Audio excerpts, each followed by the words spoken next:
didn't know what was right and what was wrong, and all we knew that we had a job to do, and it was to party.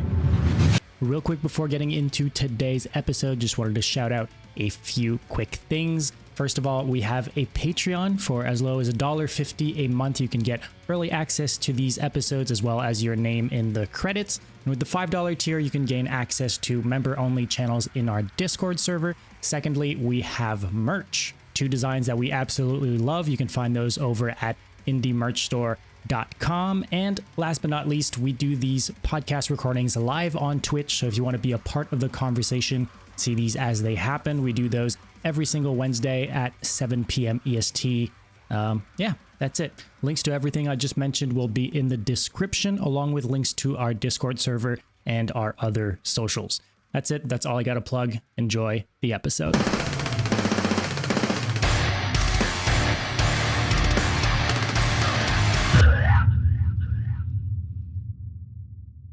Harry, welcome to the show, man. How you doing?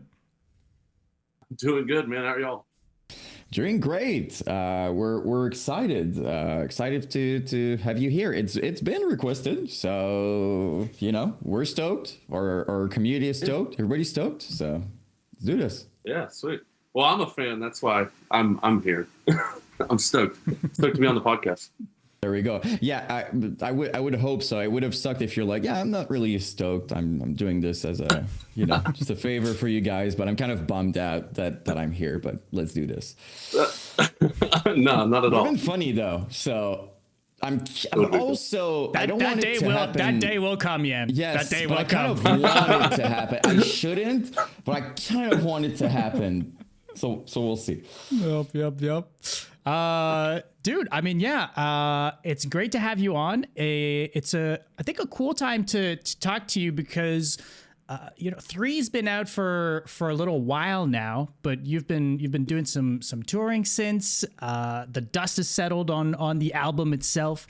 You've been pretty busy from what I've been seeing, and you've got a really dope upcoming tour that's coming up as well. So I think this is a cool time to dig into a bunch of stuff. You guys just played Swamp Fest, right? Yeah, that was a dream come true for sure. And talk to me about that, man. Can you explain to the people Swamp Fest in general? It seems like a fucking movie. Yeah, it started off. It was like it was the thing. It was like an event that happened in the Castleberry Trails, which was just in the middle of nowhere in Florida. And it was called Band in the Backyard for a long time, and had a bunch of different little names and stuff. And then it just turned into, I want to say probably about 10 or 8 years ago or something. I'm probably wrong on the timing, but it turned into Swamp Fest. And when it turned into Swamp Fest, that was the first time that I attended the festival, and I attended it the first year when it was on just some dude's property. And it didn't have any security at all, and it wasn't an event like what it is now for sure. And that was just terrifying. It was like like the security guy at the front door was the owner of the property with his gun, and it was just like a free for all. And but it was awesome. Just like you light shit on fire, you blow shit up, you do whatever the fuck you want. It's like a gathering, but without music. It's just about sports. Potentially ends terribly. Like that's a possibility.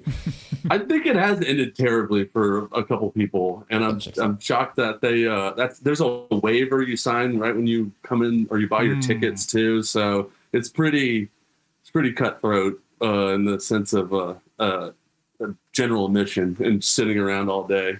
Yeah. And definitely everybody's going through the moment of just like, what is going to happen? Like as you're signing this, you're like, what is my life? And it really is just like all the clips. It's not like it everybody's probably thinking that it's all edited, like hyper real, but it is really just one after the other. This dude's flying with a shopping cart 30 seconds later, and then some guy's dragging some dude with a motorcycle like a minute later. It is awesome. And they've always had bands, but they've just had bands just show up and play, and it's never been like a legitimate show or anything like an like announcement. that. It was just like people just happened to roll up and they got on stage? No stage. It was just like they play in the dirt and play outside their U-Haul. Why would you have a stage? I mean, it's overrated. Yeah. But no, Kareem from Night Shift gave us the call, and we've been begging for years, and people have always been begging us to play it because it's just such a Bodybox thing and such a Florida thing. And I've been friends with Jabe and Trey for a while, and I went to high school with Jabe, the guy that runs it, and they came to Kareem this year, and they were like, hey, we want to finally do it the right way and do it big. And they got Pig Destroyer, and they got Haggis, and then they got us, and then they got a band called Zero Chill, really sick from Tampa, I believe, or Jacksonville. And it was a great show, and it was fucking wild. Yeah, how was the weekend for you? You enjoy yourself? Oh, it's awesome. Yeah. Yeah. No, I got the fuck out of there once I got done. People were shooting shit and throwing bottles at the car. I was like, we gotta get the fuck out of here. Abort. Yeah, I had to go home. Man. Well, yeah, I don't know. I've just been seeing all the clips since what was it, like a week, 2 weeks ago, a week ago? Yeah, a week ago, probably 2 weeks ago now. Yeah, so it was I've awesome. been seeing the clips go by. I was like, holy shit. Yeah, and in a weird way, it's like a, I wouldn't call it party music, but you get what I'm saying, right? Like, I feel like it's the perfect music, even if you don't, like, you have to fuck with it. Like, at the very least, your head's gonna be like this, you know what I mean? Like, it's perfect. So, but the thing is, with party music comes, you know, hardcore people and people drinking and stuff like that. So, like, every video I'm watching, it's just like, okay, it's cool, but I would have a chance to maybe die if I go there. Yeah, I'm pretty sure I saw in one video there was a bottle of Gentleman's Jack floating around the crowd right as we started, and it was full. And then at the end of the set, I was watching it fly across my face into the crowd. And I was like, damn, that thing's empty already. That was the only thing that I was noticing. I was like, damn, they killed a whole bottle of Jack that quick. Gentleman Jack, too, to say the least. But awesome night. Awesome weekend. Would love to do it any time again, for sure. Yeah, I think it'd be really sick.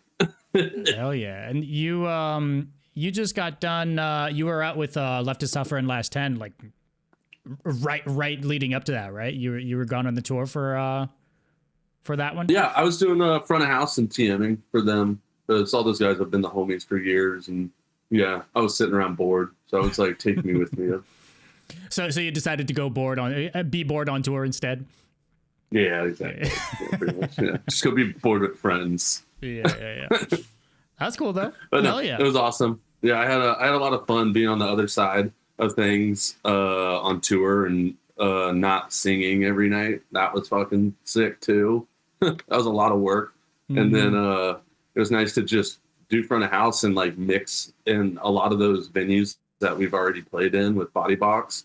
And that was honestly really cool, getting to mix in like different venues that just like, I know that they would have never let me get anywhere near this shit if it was Bodybox was playing that night. They'd be like, get the fucking dude away, don't let him touch this shit. So it was really cool to like be there and be trusted, and yeah, it was a lot of fun, and I had fun mixing.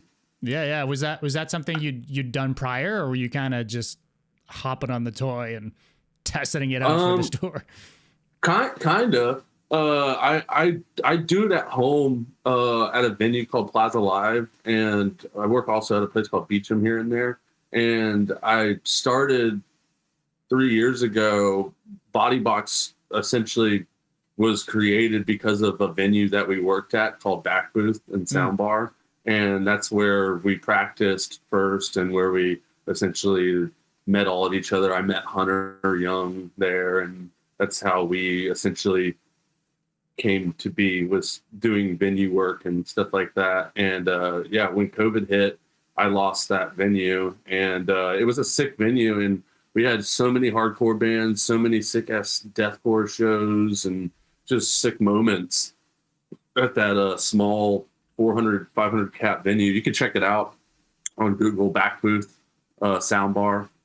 and it was just what gave me my start. And I started learning sound there because I had like bands like Body Snatcher coming through, and tons of just bands that like Lorna Shore would play there all the time. And I would just be sitting there just trying to figure out how to work shit, and like their sound guys would be coming in, and I learned sound pretty much there, and learned through all those bands coming in and giving me the shot. So yeah. In a friendly way, it sounds like I'm listening to you. It's like it feels like it was a perfect environment to learn as well. Like sounds like a friendly. Oh yeah, it was the most terrifying experience, but the best experience to learn in, I think, because now I step into all these different scenarios, and I'm just like, it's fine. Like, because I've definitely, that was the one of the roughest venues to play at, and I think a lot of people will definitely vouch for it, like gear wise, Okay. staff wise, and yeah. But it all around like created a really amazing show sometime, and terrifying shows sometime. And was to prepare you basically. All of this was just yeah. No, it really did. And the first Bodybox show essentially happened it was the first Bodybox show ever was at Back Booths and Soundbar, and it was, you could still pull it up on YouTube, I think, to this day, and it was definitely one of the scariest Bodybox sets. It might not be the craziest one that like people might think, but for me, that was like the wildest night ever. And like it was definitely just like an energy where everybody knew what I created the band for, and everybody came there that night to just absolutely kill each other. Which was cool. I have kind of a random question, and to the risk of sounding ignorant, did you ever play with two things? First of all, Dom, can you teach me how to say "waking the cadaver" on here? I just want to know how to say it properly. Well, it's just sometimes you say it fast and you're like wicking, kind of like a Quebecer, like wicking the cadaver. You know, there's like I'm trying to say, I'm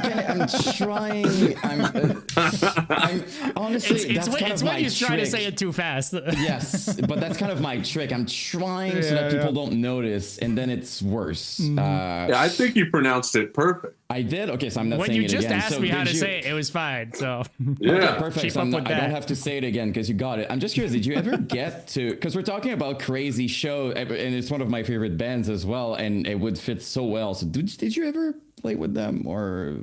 No, and I've always wanted to, though. One of the band's biggest influences is Waking the Cadaver as well, and yeah, I've always wanted to play with them, but again, that's one of those bands where I kind of found later in life, and I'm only 27. I'm a kid, and I'm trying to like still find out all these different slam bands that like my unks and all my OGs are like telling me about. And one of those bands, like I think I discovered Waking the Cadaver maybe 4 years ago or something like that. Never when they too had late. that. No, what was that record called where it was the purple logo and with like the white drawing. It's so sick. yeah, that one. That is the record for me, dude. It's so fucking good. Keep saying it's super underrated. Chop. Yeah. Yeah. It's so good. My old merch guy, Coco, he was just obsessed with Waking the Cadaver and always showing me the newer stuff. And then I always watched this one grindcore documentary when I was a kid, and it had Waking the Cadaver in it at, I think, Hellfest or something like that. And I could never find who the fuck they were because it never had the band name on it or anything like that. And then they were just like a clip, like a 5-second clip, like splurted in there with all these other grindcore bands and all these other just slam bands and stuff like that. And I was like, always just like, damn, who is that fucking ugly, scary looking guy who's just sweating all the fucking time? Running. No, I couldn't find. Yeah, he's sick, dude. No, but we've always wanted to play with them. That'd be a really cool. Yeah, I mean, look, if cool you found tour. out about them 4 years ago, they've probably played like 3 shows since. So I also understand. There's that. They're doing like festivals. They're doing like slam things or whatever. But here's the thing: they'll play Jersey like once a year. You know, that's kind of their thing. And go into Texas once a year, and you know they fly out. But I asked a few times to Don if he could play Montreal. That just didn't happen. Yeah, you should like let's build a tour with like Bodybox, Peeling Flesh, Waking. Let's just make that Oh, absolutely happen. Yeah, call me up. and I'm saying that, but it would do extremely well, like 1,000%. It would be absolutely insane. Why am I not in charge of you know? Maybe because I couldn't pronounce the band names. Maybe that doesn't. I am in full belief that every band that you speak of wants to do those tours 9 times out of 10. Like we want to go on tour with Peeling Flesh for sure, like all year round, and like do Waking the Cadaver and play with like Sing of Sukabog and all the obvious, you know what I mean? All the obvious, like my biggest thing is like, why hasn't there been a Maggot Stomp like first era tour, you know what I mean, or Maggot Stomp era tours too? It's like I felt like Maggot Stomp really missed out on that, and I miss that idea, that like Frozen Soul doing a tour with Singer Sugabog and just bringing the that's kind of hindsight though, right? Because like if we're talking a few years ago, like most of these bands are like way smaller than they are like now. Like now we see the hype, right? But it would have been like a special thing for sure. Hindsight, right? The holy shit, what a lineup, right? But it's definitely like, that's like what I'm kind of trying to get at, I feel, is like it's definitely not just about like us getting in a room together and all getting along. Like we all know each other and love each other. I think it's just like getting everybody to finally now like agree and get all their managers and it's like get this guy paid and get this guy right and all this stuff, and everybody has to, it's not about friends going on tour anymore, I don't think, at this point for all of our bands. Even in sadly. like even in the better case scenarios where it kind of does work out, I've been hearing lately, dude, like there'll be like one band that'll get a bigger, they'll be like a part of a tour that's not announced yet, but then they get an offer for a bigger tour, that sort of thing. And then the domino effect of that is like another band replacing them that was also on a tour that gets replaced by another band that was on another. It's a kind of like this incestuous thing that like it's kind of a lot of people will never realize how painful it is for all of us to make these tours sometimes, because it really is. It's never personal or anything like that, like how a lot of the fans think it is. It's mainly just like logistic shit, and it is a nightmare sometimes. Like literally, it is. Every band goes through it. Doesn't matter how big or small you are. You definitely have people cancel on you, and you definitely have to figure shit out. You know what I mean? Like keep the train moving, but patch it up quick. God bless booking agents, because I booked one tour.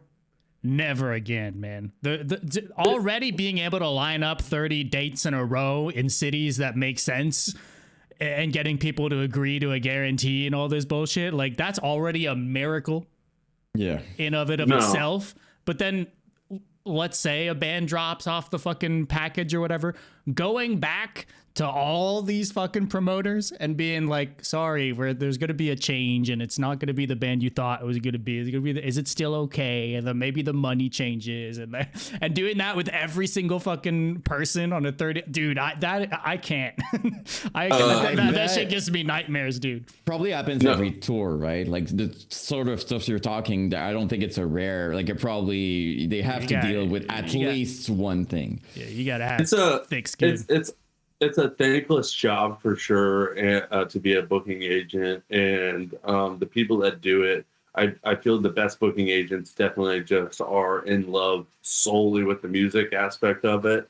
When they get down to it, they are just in love with doing it for the band and doing it. I love a good agent that is just like in love with the music that he's working with, because it's just important. Like, you're going to have a bad time with the guy if that's not the case. And then you're making him go through all that bullshit if he doesn't enjoy you, then he's just going through hell for nothing. Yeah, I mean, nobody wins in that sort of scenario, right? No, the band loses out, the agent loses out. It's just like a lot of these bands too, like it's still at this point, like we're not huge. Like we're just now like getting at the cusp of like these bigger shows and seeing like these bigger opportunities. And our booking agent has, you know what I mean, definitely our guy Dan from 33 West, he's gone out of his way, and we love working with him, and we're sticking with him and trying to just build a relationship with our team more, because I think that's important a lot for bands, and they don't realize it's just to kind of work with the people that you got. And, you know what I mean? Keep it in the family. Keep it your friends. You know what I mean? Those are the people that will work the hardest for you. It's one of the coolest things to see too. You see sometimes those stories of like big bands and they still have like the same person since the beginning. Like 20 years with the same agent or manager or whatever and shit like that. Yeah. It's so cool because like to the sound, like I'm going to sound corny and I think there's a delay in my camera. Probably I apologize. But, you know, like I lost my train of thought completely entirely. All good. Look. I wanted to hop into some history here. Anyways, I'd love to kind of pick your brain on your backstory, Harry. I'd love to kind of for you to maybe talk to us a little bit about your childhood, because I feel like you maybe had a little bit unique of a scenario going on in terms of that sounded like such like a psychiatrist. Like we're gonna talk about your childhood. Like I fucking love it, dude. Let's get going on this. Look, because I want to understand. I want to understand Bodybox and the person behind it, right? So I think kind of childhood and getting into heavy music and stuff would be a great place to start. But yeah, no, I think I had a great fucking childhood. I had a childhood full of music for sure, and then definitely a lot of alcohol in the family. But yeah, no, I feel like I just had a normal middle class upbringing. You know what I mean? You know what I mean? A little definitely Florida version, but okay. I think it's normal. I think it's normal. Mm-hmm. Normal is subjective for what it's worth. So yeah, I'm not crying. Yeah. No. But you said a lot of music. Where does that kind of pop in? My dad, he played drums for marching band, and he had a drum kit as a kid, and he was super. The second I was old enough to understand, you know what I mean, I was listening to music for sure, and. My dad was he was the Budweiser dude. He would like go around and like he would work for like A&R people and stuff like that and sell Budweiser. And yeah, we would just always he loved Korn, he loved Slipknot, Metallica, just all the normal, you know what I mean, trashy dad, you know what I mean, metal music. And cool dad. No, he was sick as fuck. He's still around. He's sick. And fucking Mike. And he showed me like Velvet Revolver growing up and Korn and just all the good shit. And I remember we loved watching music documentaries. That was my main thing that really got me, was watching like Korn Deuce with my dad and watching all these different home videos, like the Pantera home videos, and we'd sit every night, every weekend, we'd sit and watch concert DVDs too. We'd constantly buy concert DVDs. My life was filled with music for sure, and I think my family for that. But yeah, it was just a normal Orlando, Florida, carny kid life, I guess. That's how I describe Orlando, kind of like a carny. Everybody's carnies here. So no surprise at all for your dad that you're in music and you're doing music. It's just like, that just checks out. Probably he's probably stoked about it, but it was probably not a surprise with, you know. No, but for a long time, my parents hated the fact that I was so obsessed with all this crazy, like Cannibal Corpse and, you know what I mean, all this like just whacked out shit there, making sure I wasn't going to become like a serial killer or something, probably. But you know what I mean. And then Dad was listening to Slipknot. Come on now. I mean, yeah. No, they were definitely not practicing what they were preaching. But it all worked out. And but I mean, yeah, my parents went through a wild split, and then whenever they went through a wild split, I then started to actually go out, and I was able to. I went from having kind of like a pretty good life to like my mom just started raising me essentially, and then that's whenever I started going out to back booth at 15, 16, and all this other stuff, and really hanging out with people. And I had that's when I started essentially working and going to back booth and all that. And then I got into rap for a while, helping rappers, and I was a DJ for a minute. Okay. And I DJ'd for like Little Pump and like XX Temptation. Okay. And I threw there was one song that XX Temptation did, the Young Brats video, where he beats this kid up outside the show. That was my show. I'm pretty proud of that. Okay. Wow. Yeah, that was my show. I booked him for. But yeah, no, I was into that while I was a teenager, and also at the same time, like still into slam and still into like metal and everything. But at that time, like I mean, like 10 years ago, metal was not cool. Dude. Yeah. Like, the whole SoundCloud wave was there to take over the metal kids. When I was in high school, there was like nothing coming out. Yeah, like when I was in high school, people were like, that's like how I did get into that stuff, because I was like, oh, it's cool that they're blending metal into rap. And then I was like, I can get into this and I can understand this finally. And that's whenever I started to actually like get into all that stuff and participate in like helping them out with shows and everything. And once that era ended, I think we all realized how cringy it was. And so we all moved on from that. I think it didn't take very long, but I met so many people doing that stuff. That's how I met most of the people that I work with now. And yeah, because they were all metalheads, right? Like the people you were meeting at these shows or through the venues and stuff were probably all listening to metal as well, right? Yeah, they were. That was the way I got that job at the venue, was just them knowing that I put up with those idiots for so long. You know what I mean? We're like doing all that crazy shit and putting on those just pop-up shows and stuff. They're like, you can definitely handle this. Mm-hmm. Just a very quick interruption to talk about the sponsor of today's episode. As always, the homies over at Indie Merch Store. Huge shout out to them for supporting the show. We've got two things to shout out today. First of all, we got to talk about Arcspire. They have an upcoming album called Too Fast to Die. On a personal note, I think 3 singles have come out so far. Absolutely fantastic. Well, they've got a bunch of stuff on for pre-order for this album over at indiemerchstore.com. We're talking tees, there's flags, hoodies, long sleeves. We got caps, limited vinyl, license plates, of all things, and of course CDs.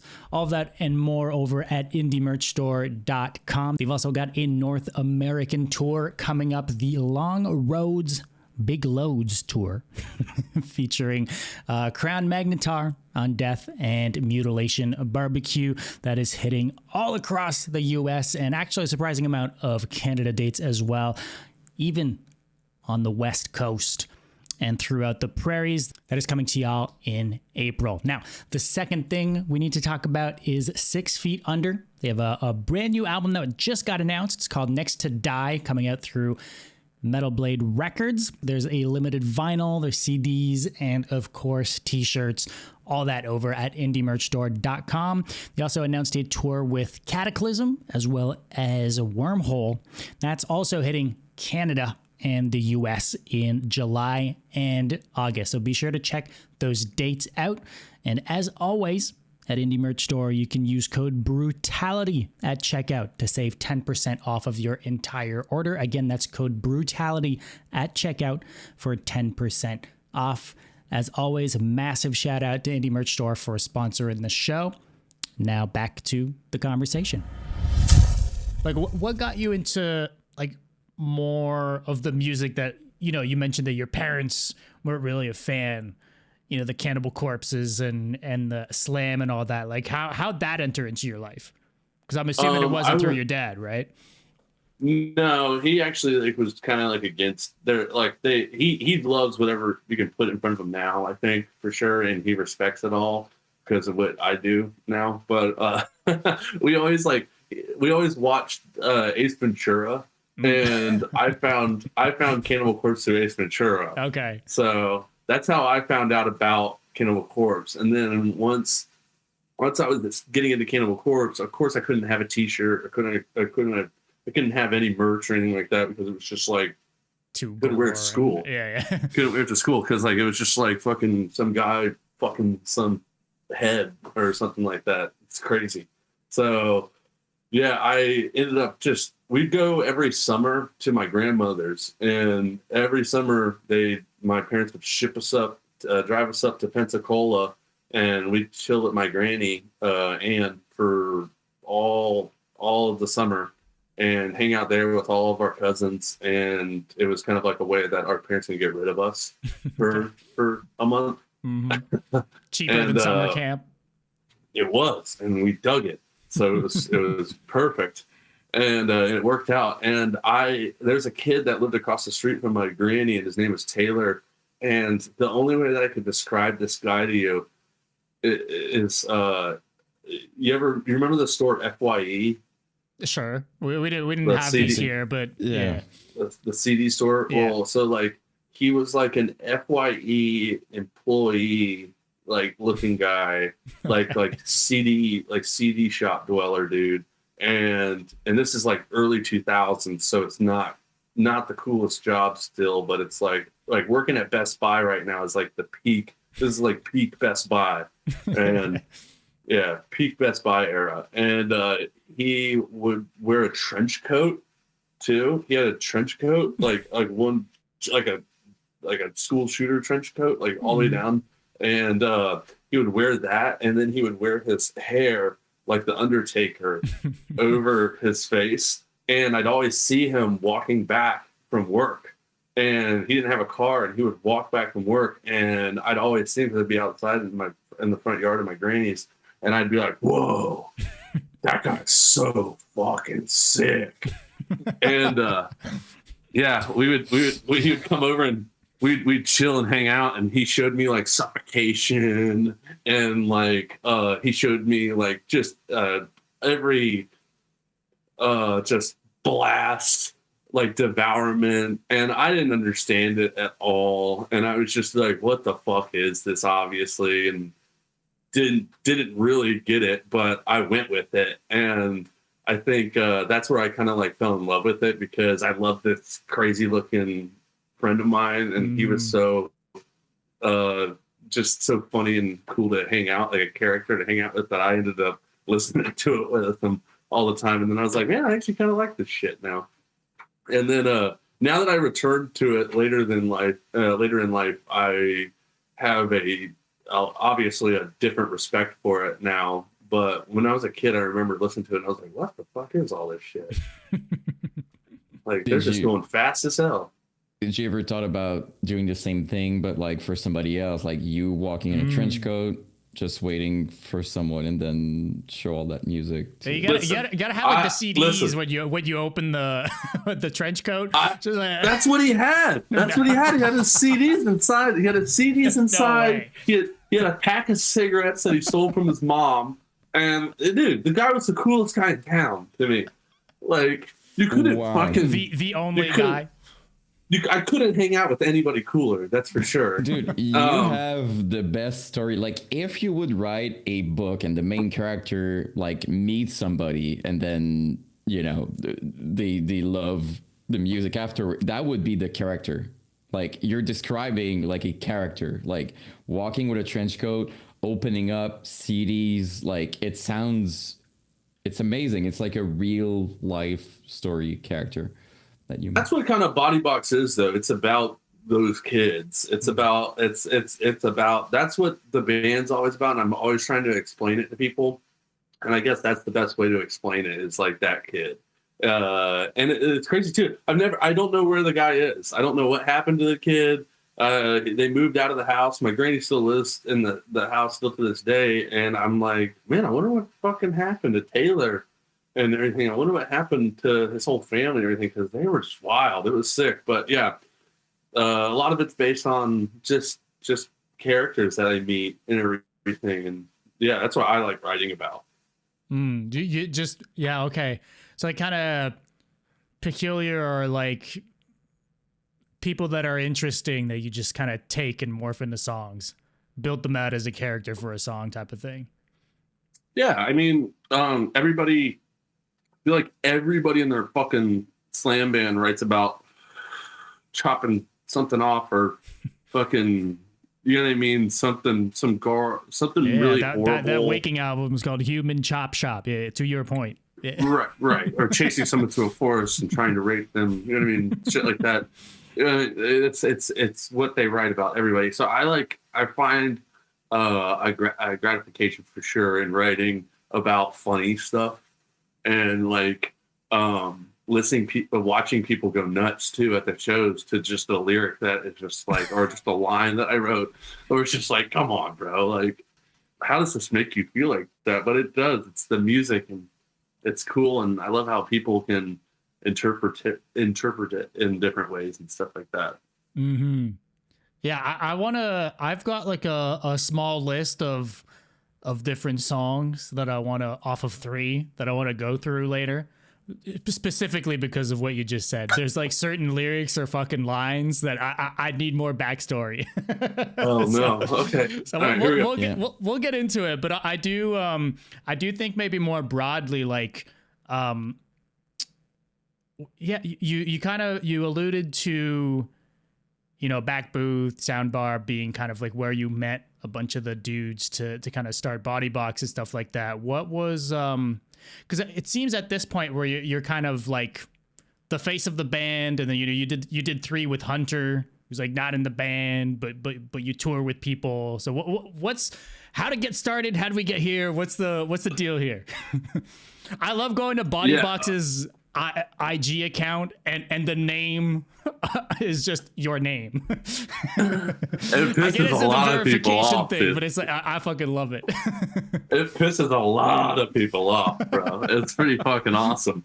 No, yeah, so COVID happened, and I was working at that venue, and when COVID happened, I worked with Hunter on a music video because he was in a prison music video. I don't know if you guys ever listened to Prison. Yeah. Johnny's the homie. Yeah, Pence. Yeah, and then Johnny the singer. He's awesome, and I love his program that he does. Cope Notes. That he's been working on and stuff. Yeah, it's awesome. And they were working on a music video. They needed a fill-in bass player, so Hunter was there, and I was the lighting guy, and I was the lighting guy in the corner, and that's how I met Hunter. And I was sitting there smoking my dab rig at work, and in my little cage I had like a dog kennel that I worked in.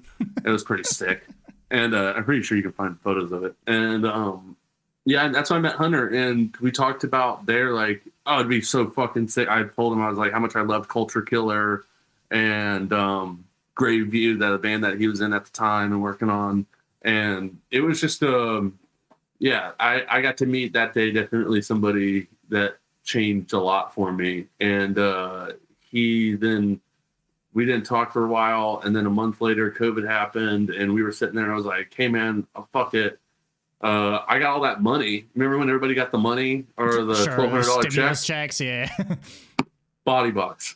Oh, I used that to pay and pay for studio time. And you had fundings for technically I had fundings, and it funded the first couple songs for Bodybox. And I remember I sat there with Hunter, and he lived out in like Daytona or DeLand at the time with our friend Kendrick, I think it was, or the bass player. I can't remember, his name's blanking right now. And I remember going over there, we wrote all these songs, and then we were like, I was sitting there, I was like, yeah, it's like, this is sick.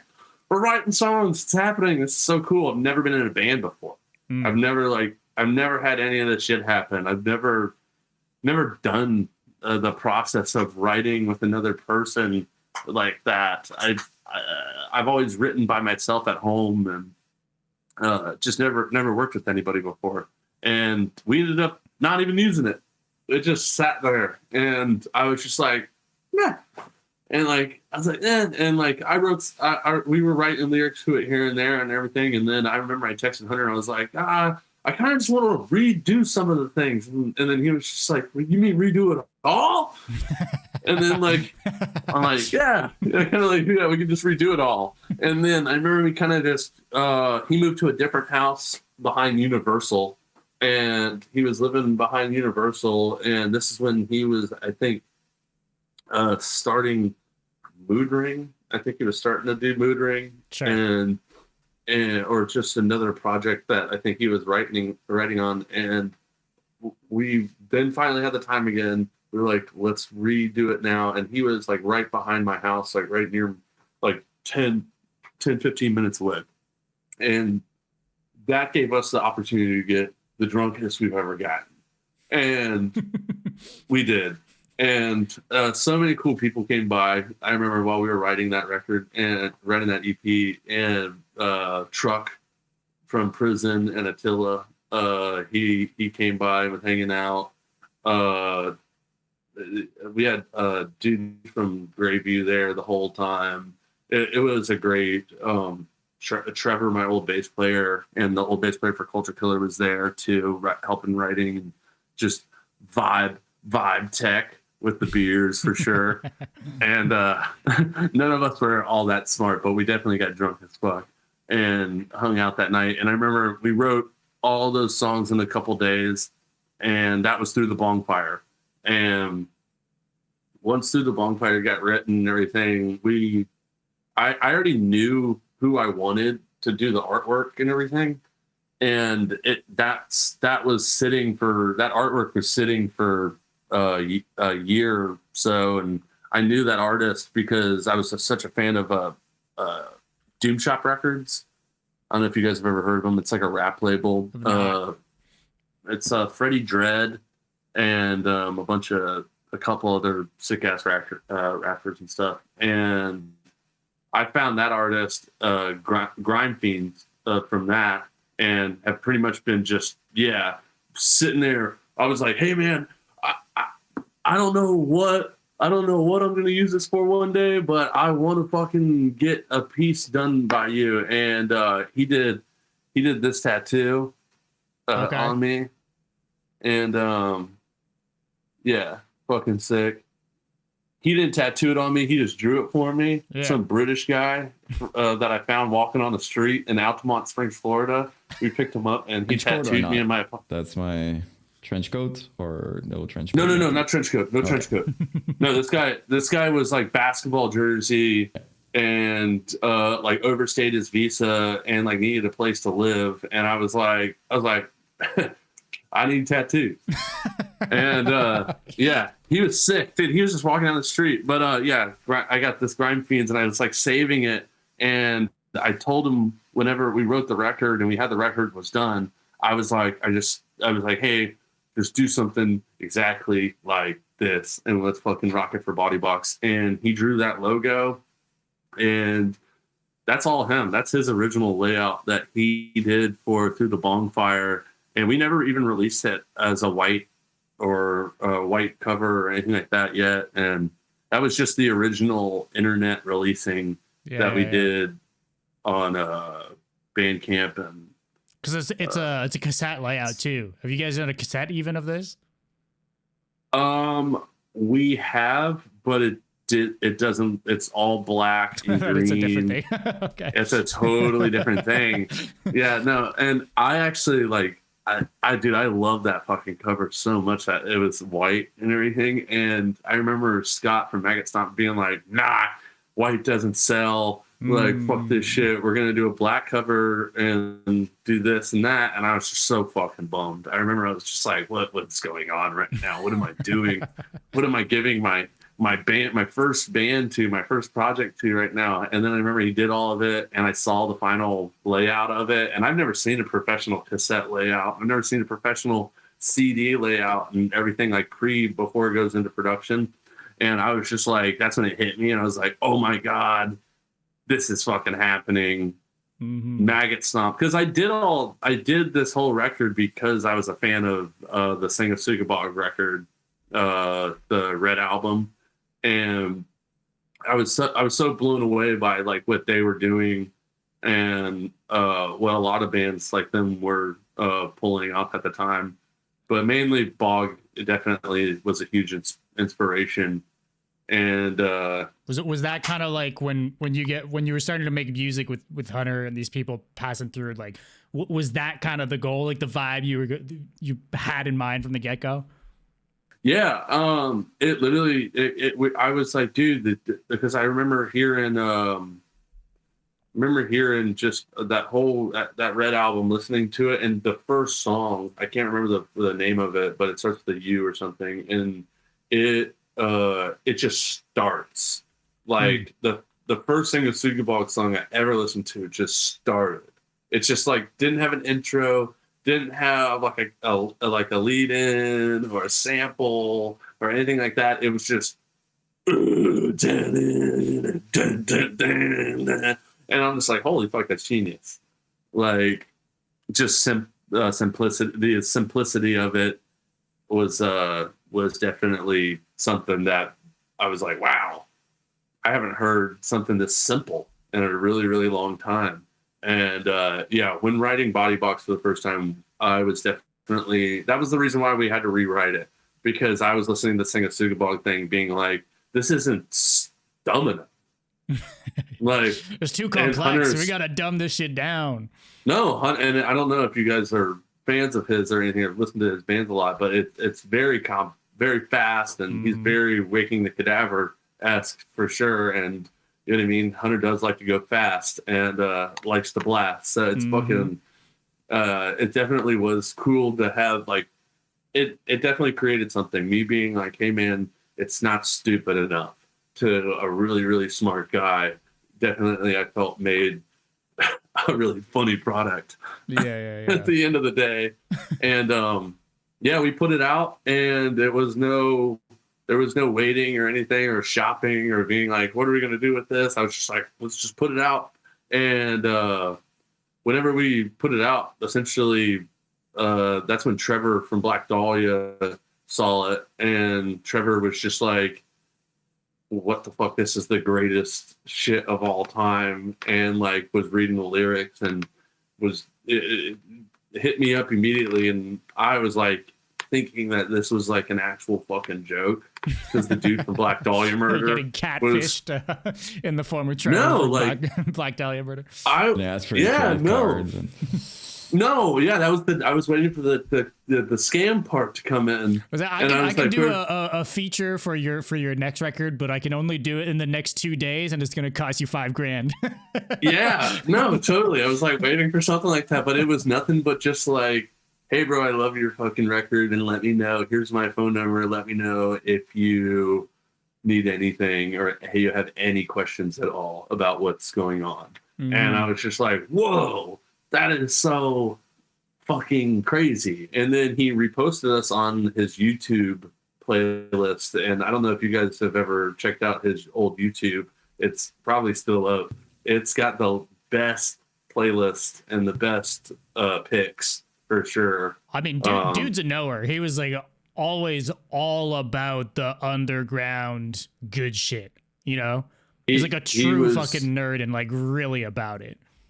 He was the reason why I found out about so many bands, and for him to do that for me and do that for my band, and it to be my first thing I've ever, be my first thing that I've ever done was just definitely a lottery ticket for sure. But just a blessing that I got to meet that guy before everything and before he left us, and the things he did for our band is something I have to definitely be thankful for the rest of our time. Yeah. I mean, rest in power to Trevor for sure, man. A fucking No, he was a definite music legend, and I wish more people and more bands, and I try to be like that every day, where I try to tell somebody about a new band, because yeah. it's really important. It's so important that we put on bands that we like to our friends. Mhm. That's how we'll all keep this thing going. And it's one of You the know what I mean? best feelings too. I know everybody says that, but like the feeling when you know you're just discovering something that's going to become one of your favorite things in the world. It's one of the best feelings. Like you heard something and you're like, "Oh, I think this is going to be my life very soon." Like that's one of the best feelings. I no, I have gone through so much in the past 4 years, 3 years on tour, and being in this crazy ass fucking band.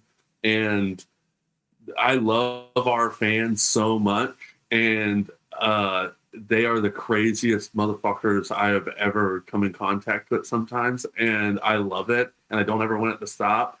But it's definitely just like uh, it's being in a band and listening to bands are totally separate things that I've started to realize, and there's totally different ways to love each thing, and it's just not the same.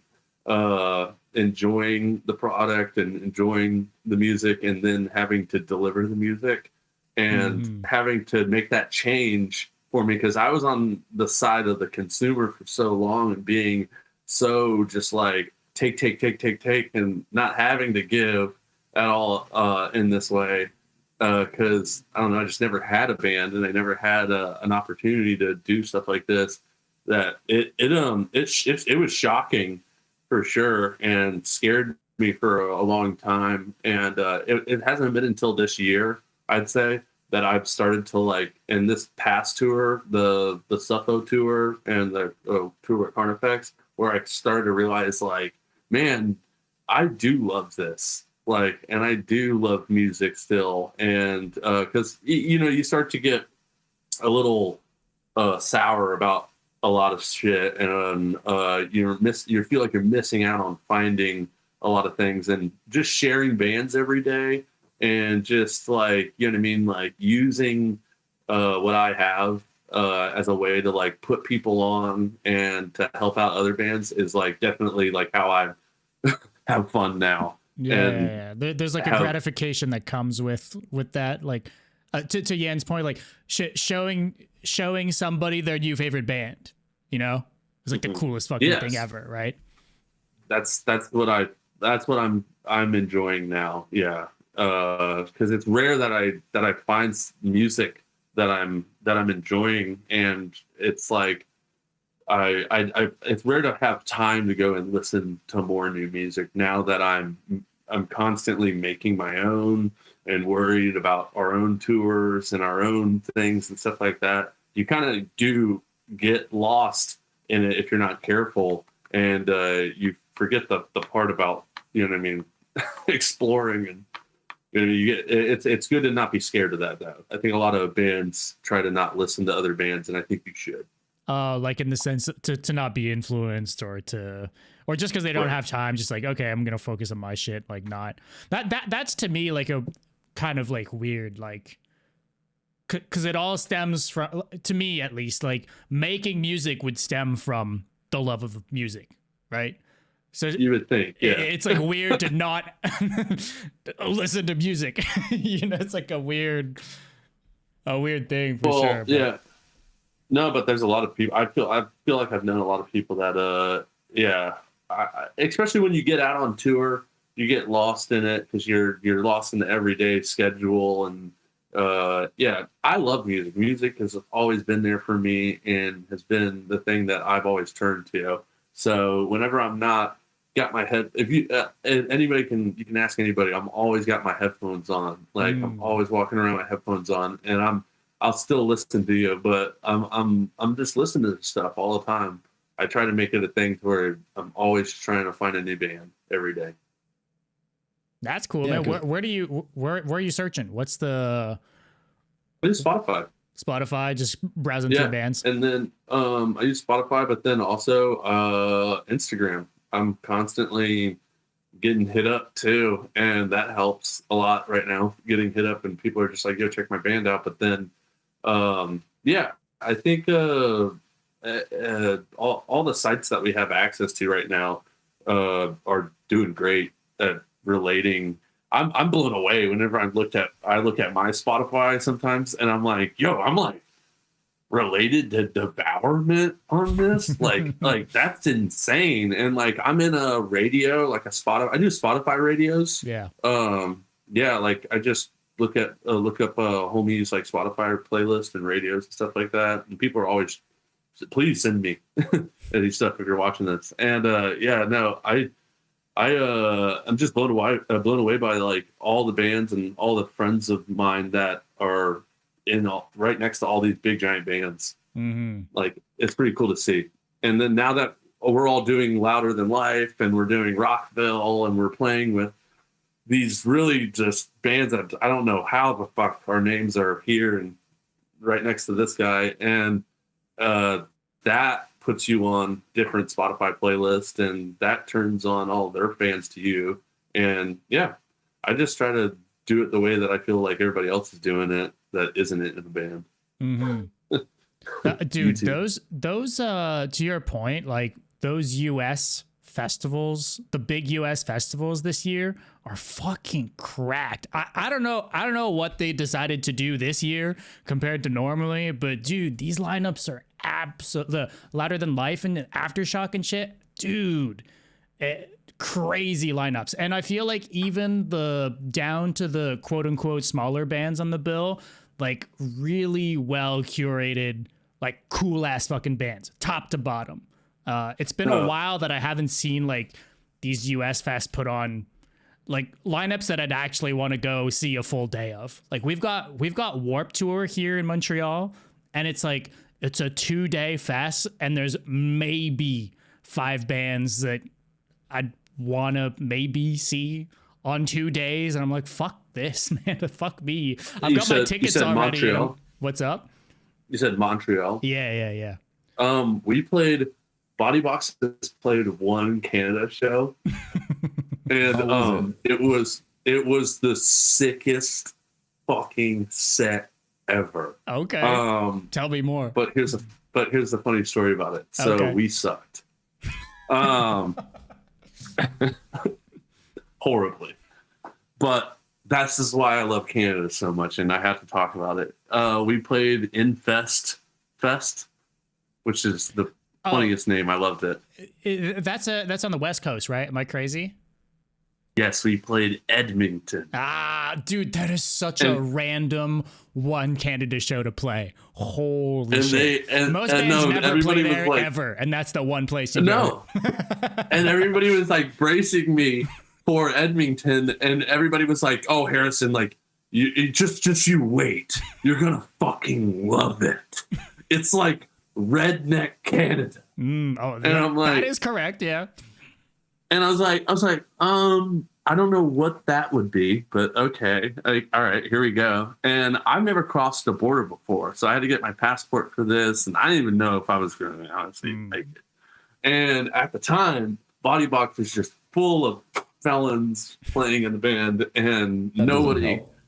No, it did not help at all. And so I had to play in Canada. I was like, I have to play in Canada. Like, I may never get this shot again, because at the time I was just a mess. I didn't know what the fuck was going on.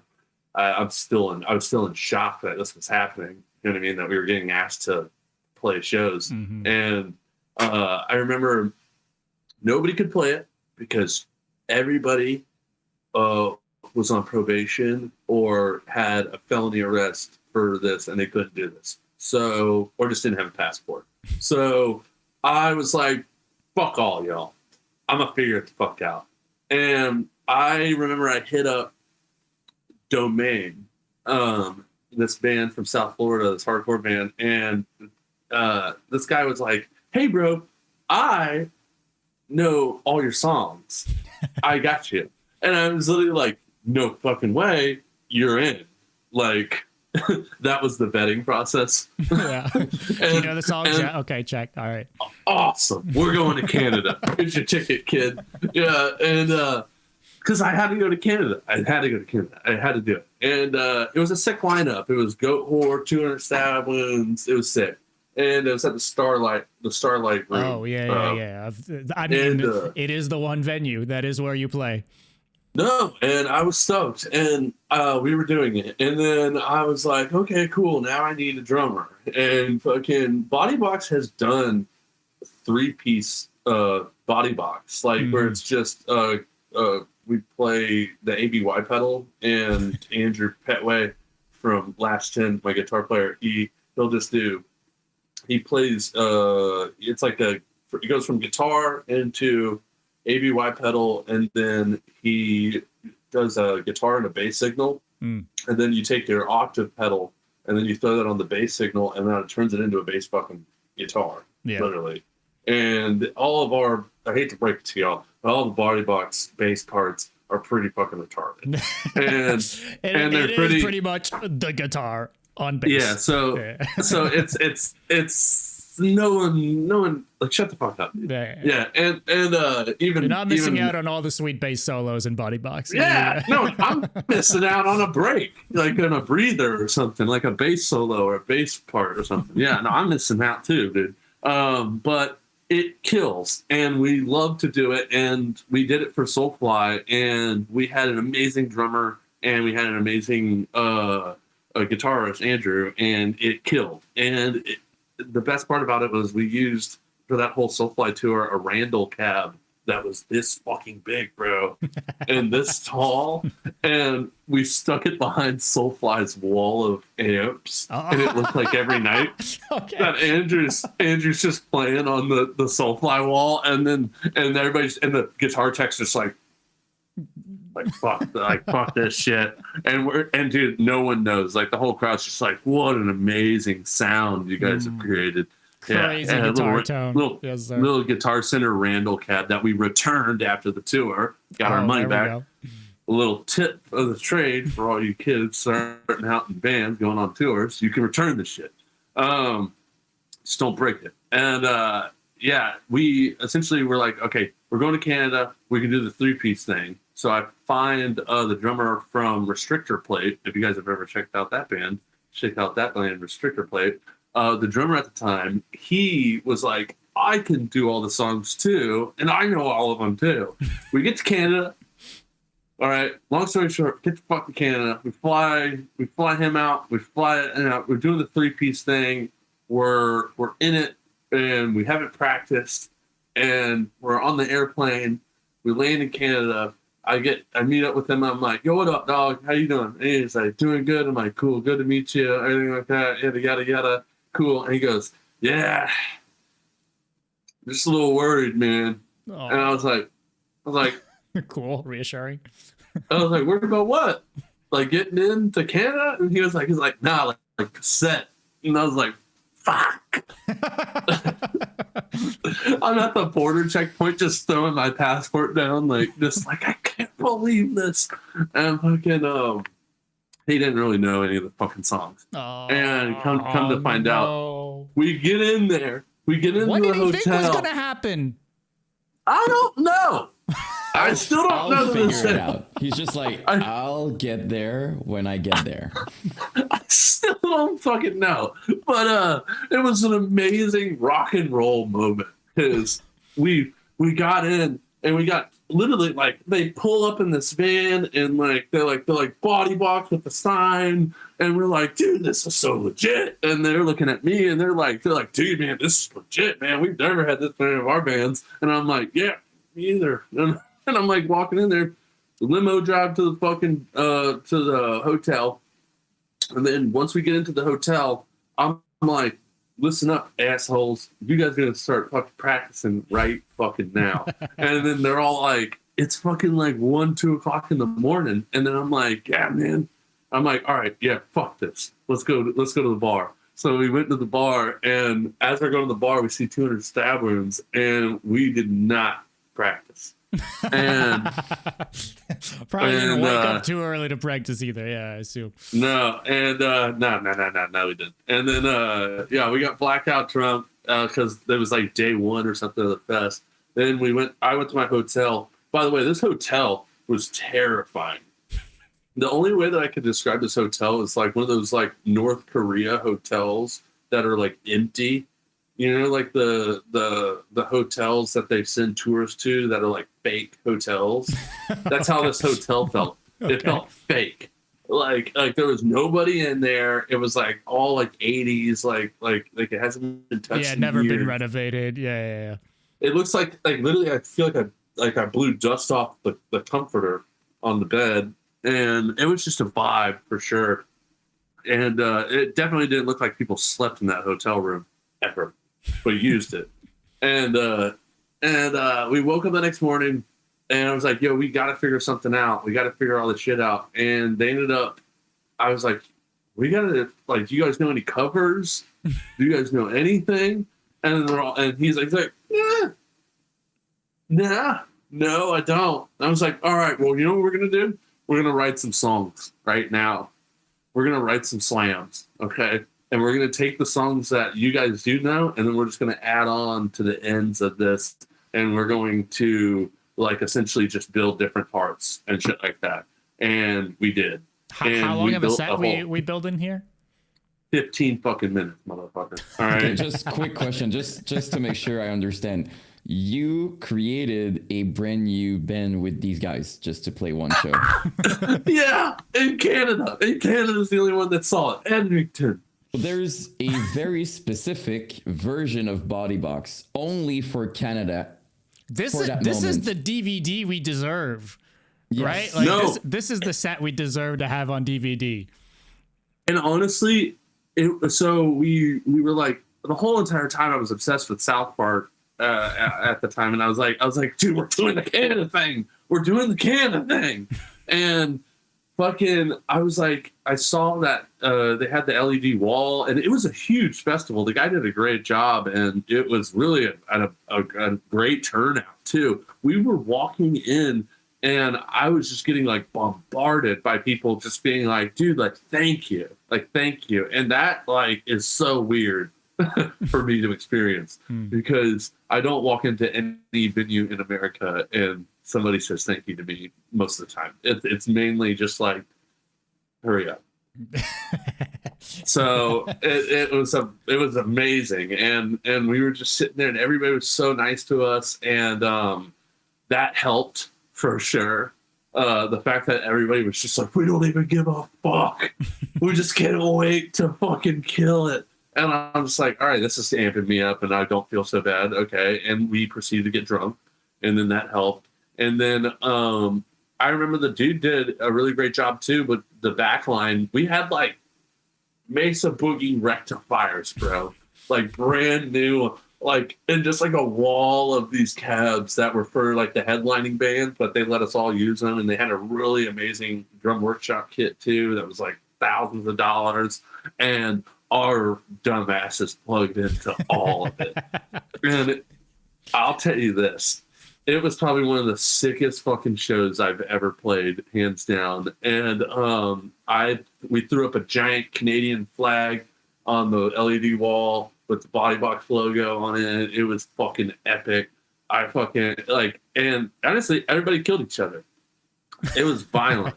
And we played just like, I kid you not, just like, it was like Waking the Cadaver parts for sure. And like all of our favorite bands that we just kind of, we were just like, dude, like, what if we like right after this part, like that's just, we stopped the like the song that we know, we break it up into these parts, and we just be like, fuck it, all right, stop the song there, and then let's fit this part in there, and just wrote whole new Bodybox songs that they could play. You know what I mean? For sure. This might be the most slam story we ever heard around here. Like, but I love that, and I that's why I don't want we don't play to a track. We don't play to a click track or anything like that. And sometimes, yeah, we probably should. Probably we probably should have played to a click track in some days. You know what I mean? When we were that lit. But you know, I think that the fact that we're not on a click track makes it, when we are good, it's the best. And it is like we will fuck up. We are human, and we are like any other person in any other band. But we just won't. I hate that idea of like, man, we have a whole tracked out session, and it has to go like this. Like one thing like fucks the up, night or yeah, like, and then also in the it's moment, no, fuck it, yeah. no, and dude, at Swamp Fest, literally, I'm just sitting there, just like, I'm like, run it again, like, do it to the point again, because the kids are fucking going nuts. And the original song isn't long enough, in my opinion, for that part. So I'm just like, run the fucking part again, run the slam part again. We do, and kids lose it. And like, that's so awesome that you can do that. And then we launch I do all the pedal samples. I do these Boss. Yeah. And then I have like the MIDI switcher and shit. So I just fucking... Yeah, you just launch them whenever. Yeah, you don't gotta... It doesn't have to be to a click. Yeah. Some guy was like, oh, you sing through a vocal pedal. And I was like, shut the fuck up. I don't fucking sing through a vocal pedal. I don't need that shit. I cuffed the mic. No, but that's a sample pedal, and everybody in the band has a sample pedal. So like the bass player launches all the 808s, and we got all the good ones. We got the Suffolk 808s. Shout out Terrence Hobbs and Derek, and then fucking our guitar player Mikey. We'll just put in little samples and stuff like that as like percussion elements now, like metal sounds and like gunshots, like Bro, there's nothing terrifying more than whenever it's like a giant ass, like it's about to go into a giant fucking two-step or a giant breakdown. You just hear a giant rifle sound go off. It's fucking dope. But yeah, I got that idea from a band called Swear to God. If you guys have ever listened to them. No, I never heard. Swear to God? That's a pretty badass fucking band name. It's the sickest band if you haven't heard of them. It's very shit talk. It's like tsunami before tsunami. Okay. Like Northeast tough guy, cool shit. It's cool, but very simple. And we've covered them a bunch of times. And that's another thing. It's like we love to cover bands. Bodybox loves to fucking play not our music sometimes. So create a new band if you have to. Yeah. No, totally. And I think that's like the coolest part about this band, and the reason why I still do it, honestly, is that's that so I have sick. Let me tell you something though. The people didn't know the song at all are the luckiest people alive that you're so freaking chill. Like not to throw negativity, but that's so sick. Like it is a very rare probably reaction of someone just like, you know what? We're gonna write some songs together. That's what's gonna happen. Make it work. Like no matter what. That's really sick. That's have really to awesome. respect the fucking hustle.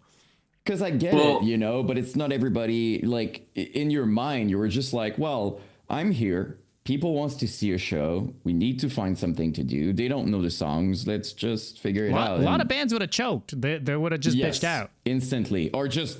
You could have just been like, I'm going back home. Like, and a lot of people do it, and a lot of people don't realize that that's the reason why you're seeing that message from a fucking band that says, "Oh, such and such came down with the flu," due to unforeseen circumstances out of our control. That sort of message. Just fucking admit it. At least Bodybox will admit it and be like, "Yeah, we all showed up and no one knew anything." So yeah, no, and we'll still play it. We'll still play something for you. You know what I mean? Like that's like my whole thing is like, I've been on that receiving side of going and investing this amount of money, which is something that a lot of people on the listening side don't understand, is that your favorite band and your favorite artist or whatever isn't just showing up and doing it 9 times out of 10.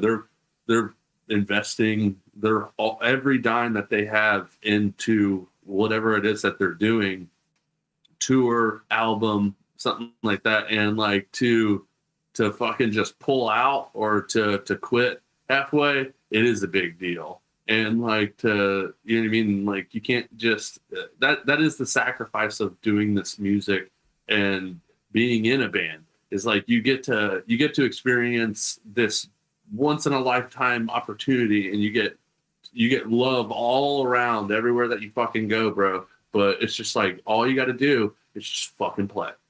Yeah, It's just fucking like, show up and do the job. Yeah, like as like lame as that sounds, that's just like, you have one job, you know. Like that's what you're. And here it's for. really, it's important. You got kids that saved up a lot of money to them, like, you know what I mean, like that.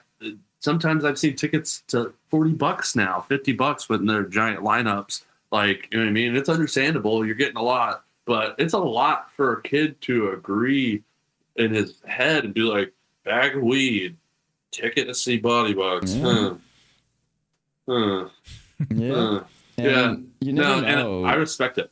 Like one kid, like it's gonna sound corny because I'm corny, but like you never know that kid, even if it's one kid, maybe he's been talking about that show for weeks with his friends and waiting specifically. Like, I think sometimes people underestimate. They're like, oh, if you're the band opening or whatever, and you're like, but you never know. Some people are going to wait and that's all they're talking about. They're waiting for that. And imagine if you miss it for like, you know, a stupid reason. Obviously things can happen. Like I wouldn't blame a band. Like if you're fucking like way too sick or whatever, like of course you can understand that, but missing it just, you know what I mean? Like stupid reasons.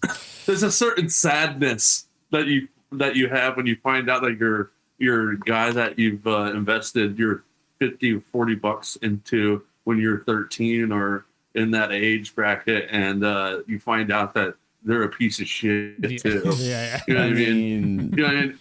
You're just like, damn, man, like, oh fuck, I guess the world's not real or whatever. My dream, you know what I mean? So it's like the least that I can do, and I know that I'm capable of doing it, was playing in that moment and just being like, fuck it, like, and we've done that lots of times for not as bad, but but definitely like. We've definitely been in that moment where we fuck up. And, are you rewriting songs for every show? That's now my question. Is it your whole process? Is it what we're learning tonight? That's gonna be the thing now. People are gonna be like on the internet, like taking videos and comparing them now.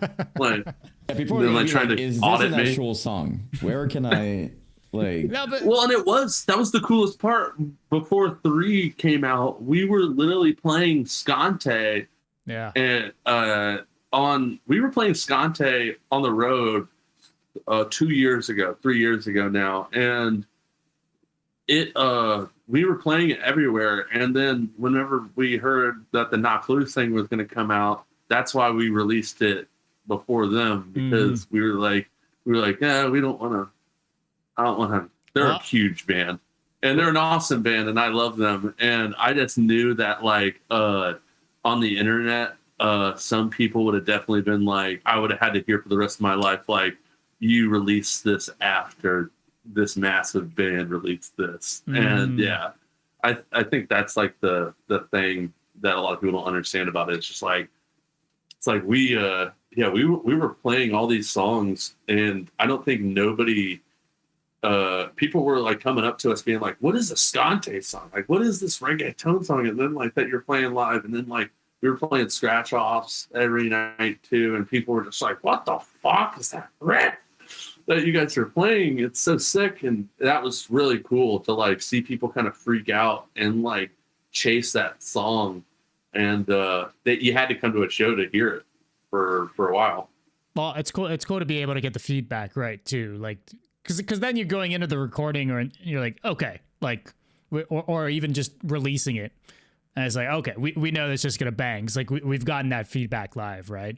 Or maybe the opposite sometimes, but people seem to fucking hate this fucking song. Yep, we're not recording that. It's like, fuck this shit. No, when I sat down with Hunter, and he like, because Hunter came up with the idea for it all, the reggaeton riff, and he showed it to me.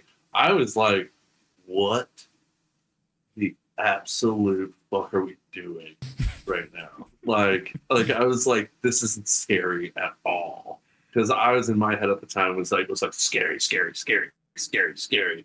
And like Hunter was like, no, this is like a really good, this is gonna be a really good mashup. And then we put that whole meth idea over it, and it really sealed the deal. And I think, yeah. But yeah, a lot of this, we play and trial error songs all the time, and we've been playing new stuff that we've been writing the past couple of shows too. We have a song called Body Bomb that we play every night right at the end, and it's terrifying. I love it. It's Cool. so much fun. We've alluded a little bit of recording, and I know you talked about being with Hunter and stuff like that, but I would be curious to know, you said you were in a band before and stuff. So what was your experience like recording? Like how is that for you in terms of like, did you get nervous in the beginning? Was it just like cool and you're hanging out? Is recording with Hunter stressful per moments? I don't know. I'm just curious about the experience. So I recorded with Hunter. We recorded all this stuff. The first record, Drunk as Fuck, and we did through the bonfire. He was drunk. I was drunk. We were all drunk. It was fun. The next records and stuff, Hunter is not just wasn't drinking. And we essentially, he moved up to Atlanta too. And whenever he moved up to Atlanta, I fly out there now. So it's definitely when recording the 3 record was drastically different recording compared to Through the Bonfire.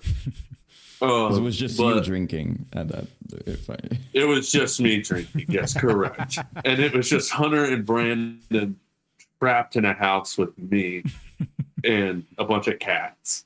And he had this house in Georgia. I think he moved from it, the one that we recorded in. But it was kind of like, I don't know. It's just in the middle of nowhere. Like, so it's just a giant suburb, and like. I live in Orlando where I can just walk right now to the liquor store, or I can just walk across the street and go get some food. And it's not like that big of a trek, and I don't have to spend like any money to go anywhere. Like I can just like, you know what I mean? Just like everything's kind of arm's reach. And we got to that place and I was like, fuck, where's the bar? And then like he's like, I don't know. And like he's like, I don't drink. And I'm like, oh no. And I remember like I had the Go Puff order of like a Mile High. And I just brought it all to the house. And I remember it was just like it was really good because I recorded all the demos for sure. Throughout the years of like, because the past 2 years we've been writing for that record.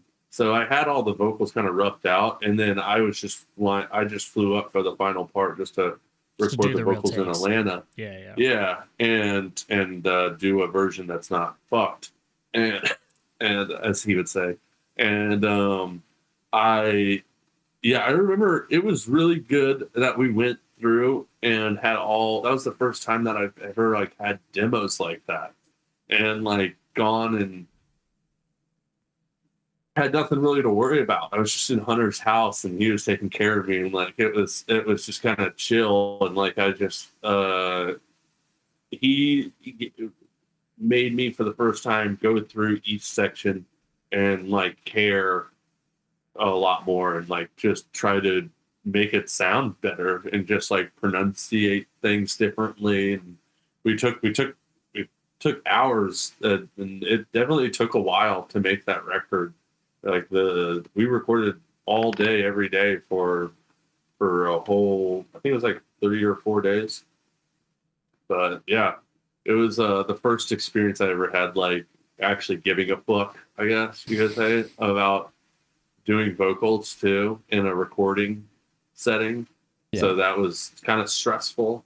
And working with somebody like that too, right? Like I'm sure for you as a songwriter, it makes a big difference to see like his process. Terrifying. It's terrifying.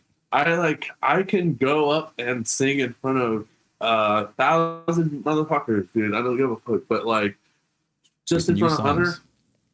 Yeah, with new songs I've never written before, and I'll fucking freestyle that motherfucker. But no, like sitting there with Hunter, I just look up to him so much, and he is so talented, and yeah, it's definitely intimidating. But that's what made me go so hard. I thought, and I thought it was fun. I'm using them again for the next record, and nothing's broken. So why fix it? You know what I mean? I gotta commend you on your vocals specifically on 3, and it makes what you're saying now makes a lot of sense. Not to say it was dog shit before, but there's a clear difference on 3. Like I feel like even just from the perspective of like your vocals on 3 aren't like drowned out with like reverb, you know, like, and you're saying like, okay, let's like enunciate these words better. And like, it's just a lot clearer, right? Yeah, to me makes more sense. It goes hard as fuck. Like it's hard hitting, right? No, yeah. I mean, it Through the Bonfire rolled right off the tongue. Like it was stuff that I was waiting on to say for decades. Like I was like, dude, if I ever had a band, I'd say this at this part. You know what I mean? I practiced that my whole life, and it led up all the way up to Through the Bonfire. That's why I think I love Through the Bonfire so much. But then 3 was the first time that I ever had to go off of something, and like kind of like I was like, fuck, what do I do? Like, and then like there was a lot of parts where it was hard. It was probably the hardest working I've ever had to go through recording for sure. But it turned out really good at the end of it, and I'm glad that we spent the time on it. So. Yeah, I think it translates in the end result for sure. I was loosely familiar, and then when Scante came out, I was like, okay, that's like already like really different than what we're used to. It's a cool fucking hook, the music video, everything. Okay, I fuck with this. But then the album came out, I was like, yeah, true fan now. Like this is to me like my fucking shit. But I'd love to dig into some, while we're here, I'd love to dig into some specifics on 3. Yeah, absolutely. I want some lore. I want some backstory. We got to talk about some of these songs. Can I grab a beer then? Absolutely. Of course. Absolutely. Okay. All right, cool. We gotta. All right, I'm going to grab a beer. Yeah. All right, bye. All right, I'll be right back. Of course. All right, bye. No, you're. I told you, man. You're good. What's the drink of choice? What are we drinking? What are we sipping on here? Right now, I've been doing the Terrence Hobbs special. 2 Bud Lights. 2 Bud Lights. All right. 2 Bud Lights. You're gonna need a sponsor, bud. Dude, I'm an Anheuser-Busch guy for sure. We toured the factory in St. Louis. Bodybox did, and they invited us, and we went and did the whole Brewmaster tour. Before our show, it was honestly one of the sickest experiences ever. Check this out. It's literally it looks no different than any other, but I have a Budweiser from St. Louis, Missouri. Okay, and this shit got brewed by fucking this dude, bottled or whatever, you bro. Bottled it. You sealed the bottle. God damn. Yeah, they give you like a bottle at the end of the fucking tour. It's pretty fucking sick. But dude, you need to be sponsored now. Like it has to be a thing. I see that, dude. You're all set. It's your name on the page. You do a collab post. Everything. Like everything is all set up for it to be announced. No, yeah. No, and I mean, I was we're an Anheuser-Busch family and everything around here. But touring with Suffo.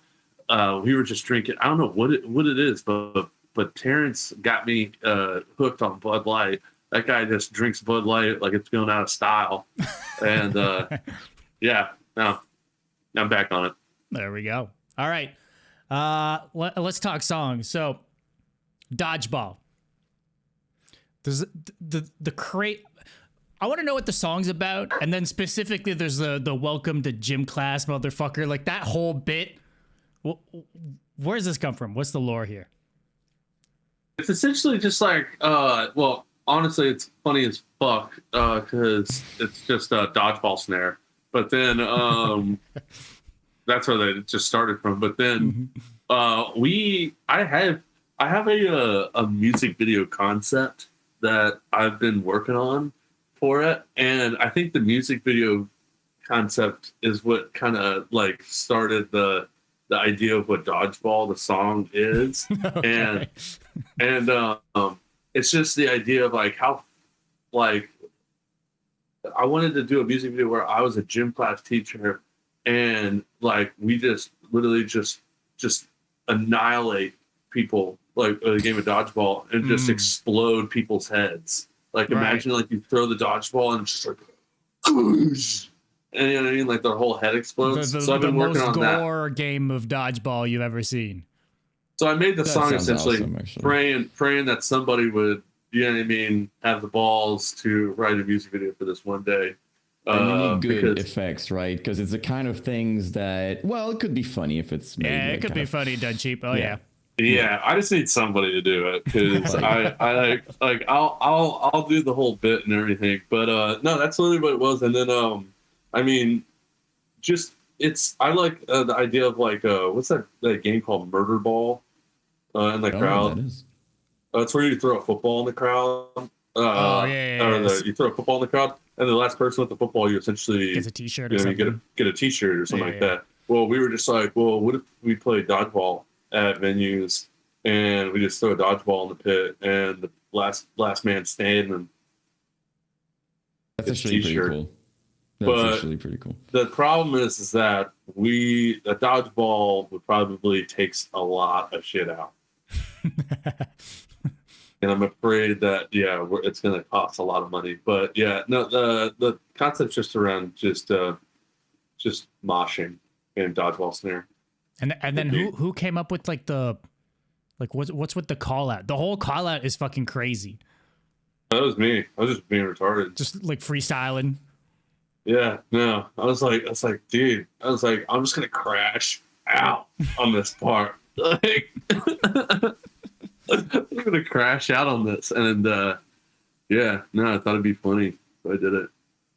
All right. And it was funny.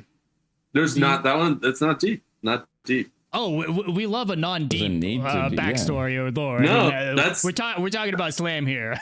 Okay. I'm glad that nobody was like expecting it to be like. No. I'm here for the funny stories. All right, cool. For us, we got a deathcore podcast here. It's not that deep. I don't want to lie to y'all. Be like, when I was a kid, I had this thing where I'd always get hit, and I'm like, no, it's fine.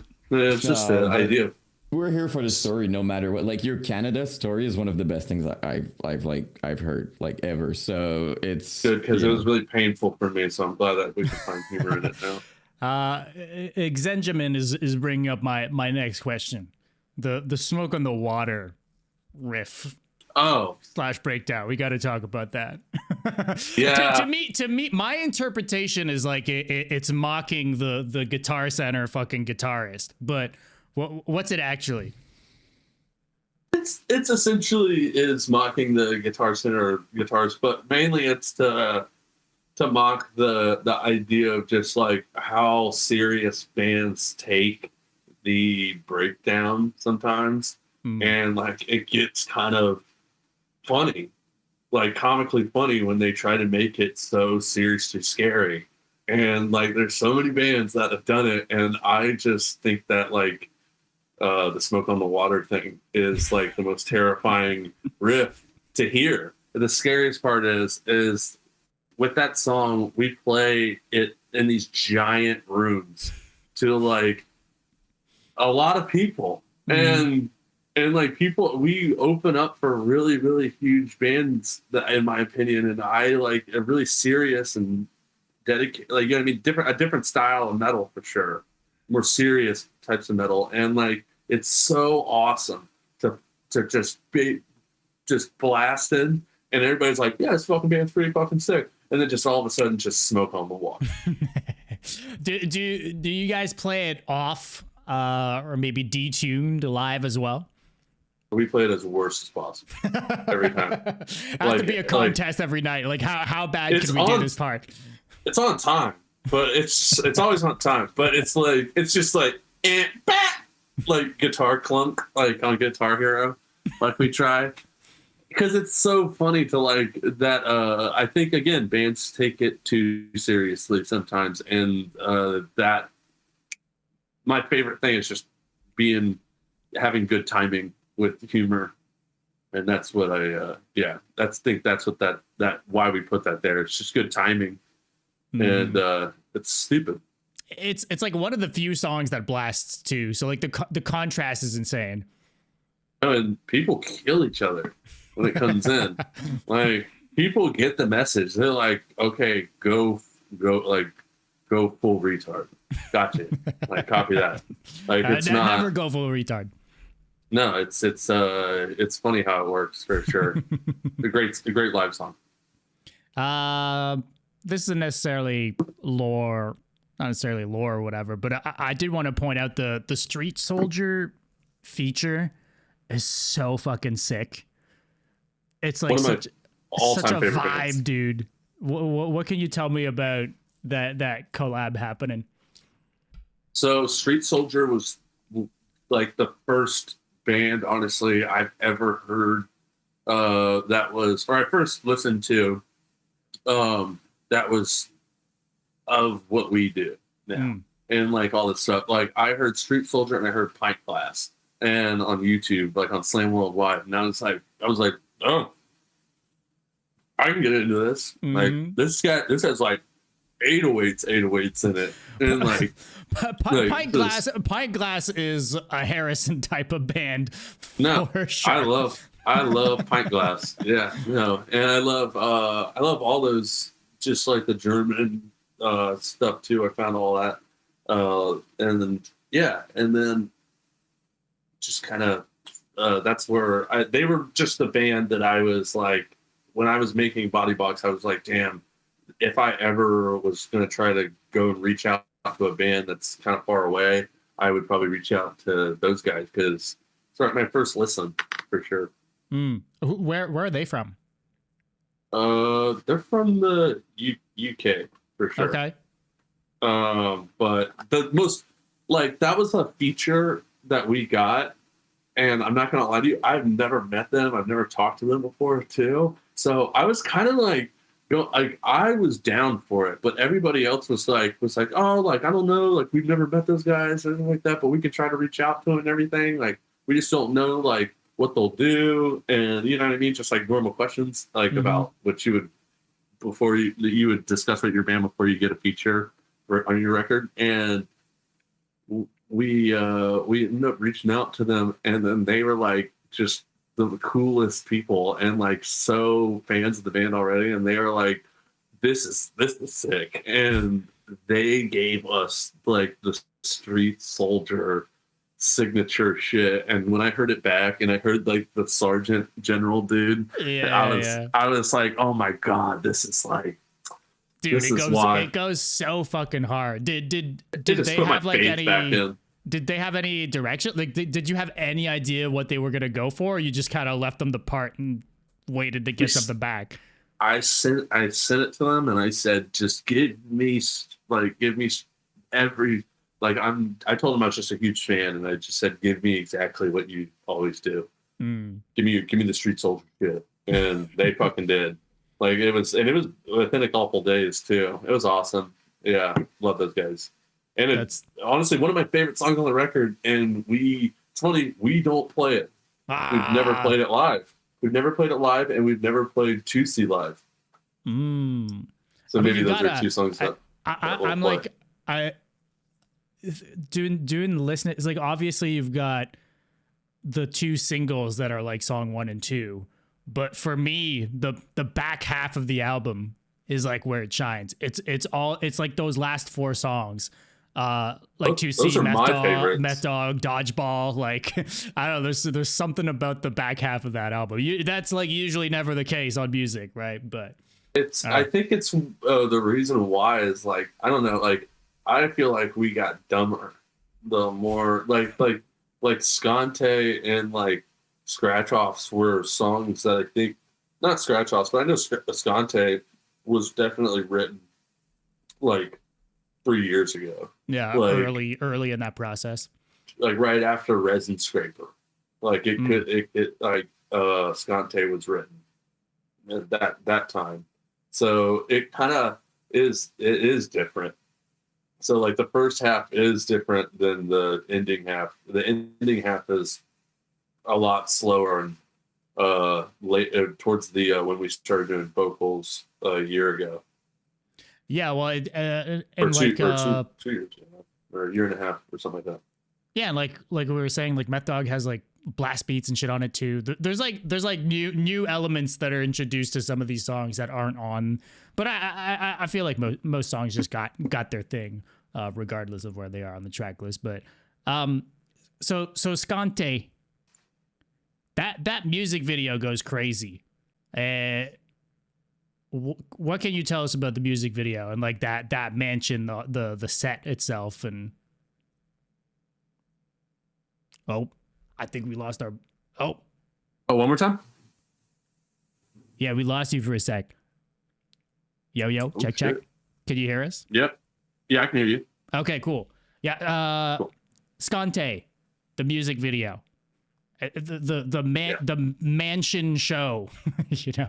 What can you give us some backstory to that shoot? Yeah, it was just, again, like I've never I wish I was a little bit better with music videos and stuff like that, but we've never done a music video before like that, and we got approached, and the guy essentially was like, "Hey, yo, like I got it all set up for you, and like just come to this house, and we'll like just post about it." And it was just like that. Like it was that easy and that quick, and we essentially just showed up, and there was kids there. There was a lot of fucking kids there in this fucking this random mansion. I think it's like used by Bang Bros or something like that in somewhat. But yeah, no, Miami is just an awesome crowd.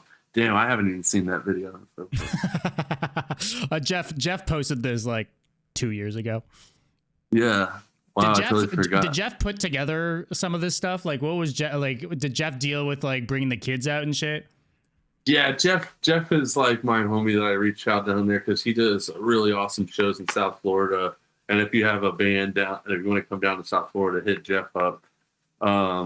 He just has really good shows, and he has a bunch of kids that definitely dig what we're all into, and they pack out the shows. So yeah, Jeff helped pretty much just like organize all the Bodybox fans and get everybody knowing where to go and stuff like that. And yeah, he was a huge help.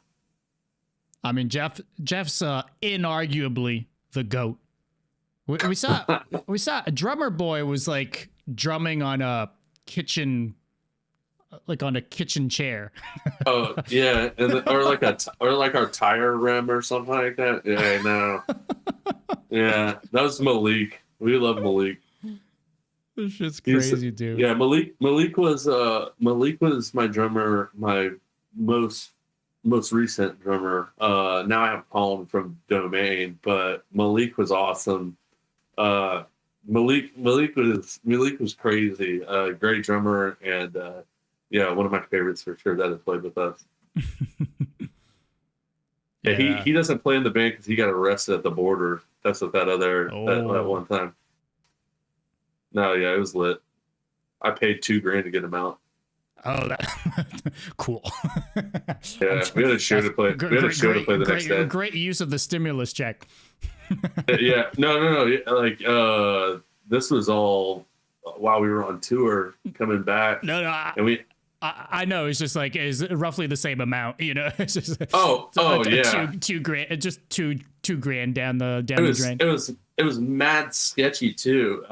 He like got arrested in El Paso at the El Cortizone checkpoint, and for a shroom like this big, and yeah, we just they're like, all right, all y'all are free to go, but this asshole's going to jail. And, and we're like, dude, he's like, look at him. He's innocent as hell. Like he's not gonna harm a damn thing. You're gonna arrest him over a shroom, and they're like, yep. They're like the local Texas. It's like a federal, or it's a felony or something like that to have shrooms there. It was Texas side. Yeah, and we camped outside the jail that whole day, or from like 1 o'clock in the morning till like noon or 1 o'clock, when you get to see the judge in this little like Andy Griffith like small town America shit, and there's one judge for the whole town type shit, yeah. And I remember I had to like go in, and he had called me and he was like, it's gonna be $2,000, and I was like, all right, cool. It's like, sweet. Can I do like credit card or like debit card or something like that? And they're like, the fuck? They're like, cash. And I was like, all right. And I had to go get cash. I remember I walked in, and literally like this jail was so small that like you could see Malik, my drummer, through the window in like all the cells. Like it's like that small of a town jail. Like it's an old Western jail. And like it was just like the town drunk was the other guy that was arrested. And he's a regular. Yeah, no, it was. And then like the guy was like, so, and then like I'm like sitting there with my $2,000 in my hand, and I'm like, who do I pay? And there's like this random guy at the office chair, and he was like, I'll take that. He goes, who are you bailing out? And I'm like, that one. And he's like, okay, the wrong person. You're just like, yeah, no, like straight the up, other white dude full of tattoos, probably like. Yeah, and then he was like, I was like, do I get a receipt or anything like that, or like some paperwork saying that I did this, like confirm that I did this? And they're like, no, but you can stand outside now. And I was like, I'll go stand outside. Yeah, you don't gotta say I'll that wait. Twice. You're right. Nope, all good. I'm out. Yeah, so I $2,000 later, we got our drummer back, and we played Orlando that night. Yeah, that was awesome. Jesus Christ. Or the next El Paso to Orlando. How far is that? I think it was the next day. Okay. It was because that's a long ass drive. There's no way you're. No, it was the next day for sure. We played the Social. That was on our headliner. Yeah, it was a headliner tour. Yeah, we had. What was it? We had we had Bashed In. We had Restrictor play Chain Gang on that tour. Yeah, that was an awesome tour. Full slam tour. Yeah, it was sick. We're trying to do we're definitely planning another headliner right now for the end of the year. So that'll be cool to do. I miss going out and just playing really, really long Bodybox set. Yeah. Well, how long you guys play headline? Because you guys don't got that much music. We do now. We do now for sure. The 3 record was definitely a change for that. We Through the Bonfire and Microwave Weed were the shortest, like 55-second songs type. What you're talking about. For context, you upgraded to 2-minute songs on the new record. We moved up.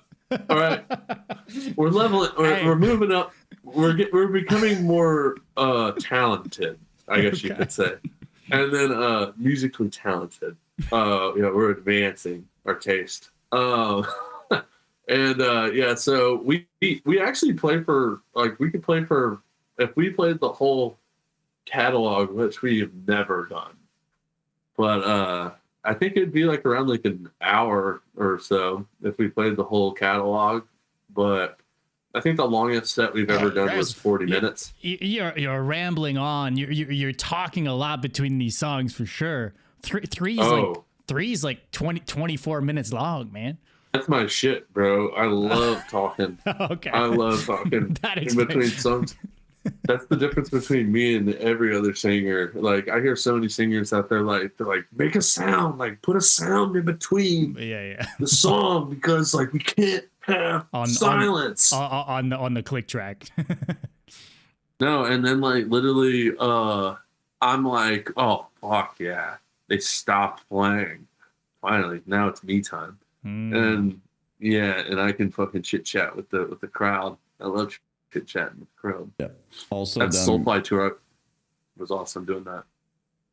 I was just about to say, you keep forgetting that they can invite. They're inventing songs on the spot all the time. There's an infinite catalog. Could play hours. Theoretically, like, no problem. That's true. No problem. That is true. No, and yeah, we play covers all the time too, and that is the thing. We love to. Yeah, what's a favorite cover? Yeah. We just did Crowbar. We just did Build a Mountain at Swamp Fest. That was sick. But I would say my favorite cover that we've ever done was we did Slayer Bloodline we did the Slayer Bloodline first half of that song into Stripped, Raped, and Strangled by Cannibal Corpse. And we like merged them together. And it was like, you can probably watch it on YouTube. I think like the best video is like it was like an Arizona video of us in Phoenix or something playing it, and yeah, that was like the most I want to say like tight as a band we ever were, or just like just having it was just tight. Like it was so much fun to do that. I felt like an arena band, like playing like a really planned out set. Like for the first time, whenever we did that little jam, that was the first time I've ever like been like, damn man, like I'm just like I remember I'd just be like, man, what the fuck, and then like it was just total control. Like when you have total control of an audience, you start to like you're like, holy fuck, I'm in the groove now. I'm in the groove, and you don't. That was definitely one of those moments. Yeah, you hit flow state, and that's like the good shit. That's when it becomes fun, right? Sure. All right, let's cap this off here. Oh yeah. Two small things.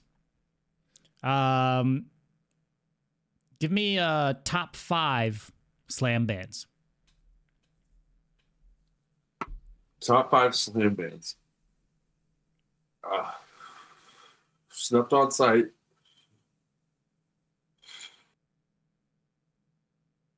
Go, man, this is hard. I gotta give it to Snuffed on Sight just because first off, that motherfucker is the guy that got me really into like what we were all talking about, really like showed me that it's cool again, I guess. And the shit that he's done has been insane with his band. Then Peeling Flesh, for sure, obviously.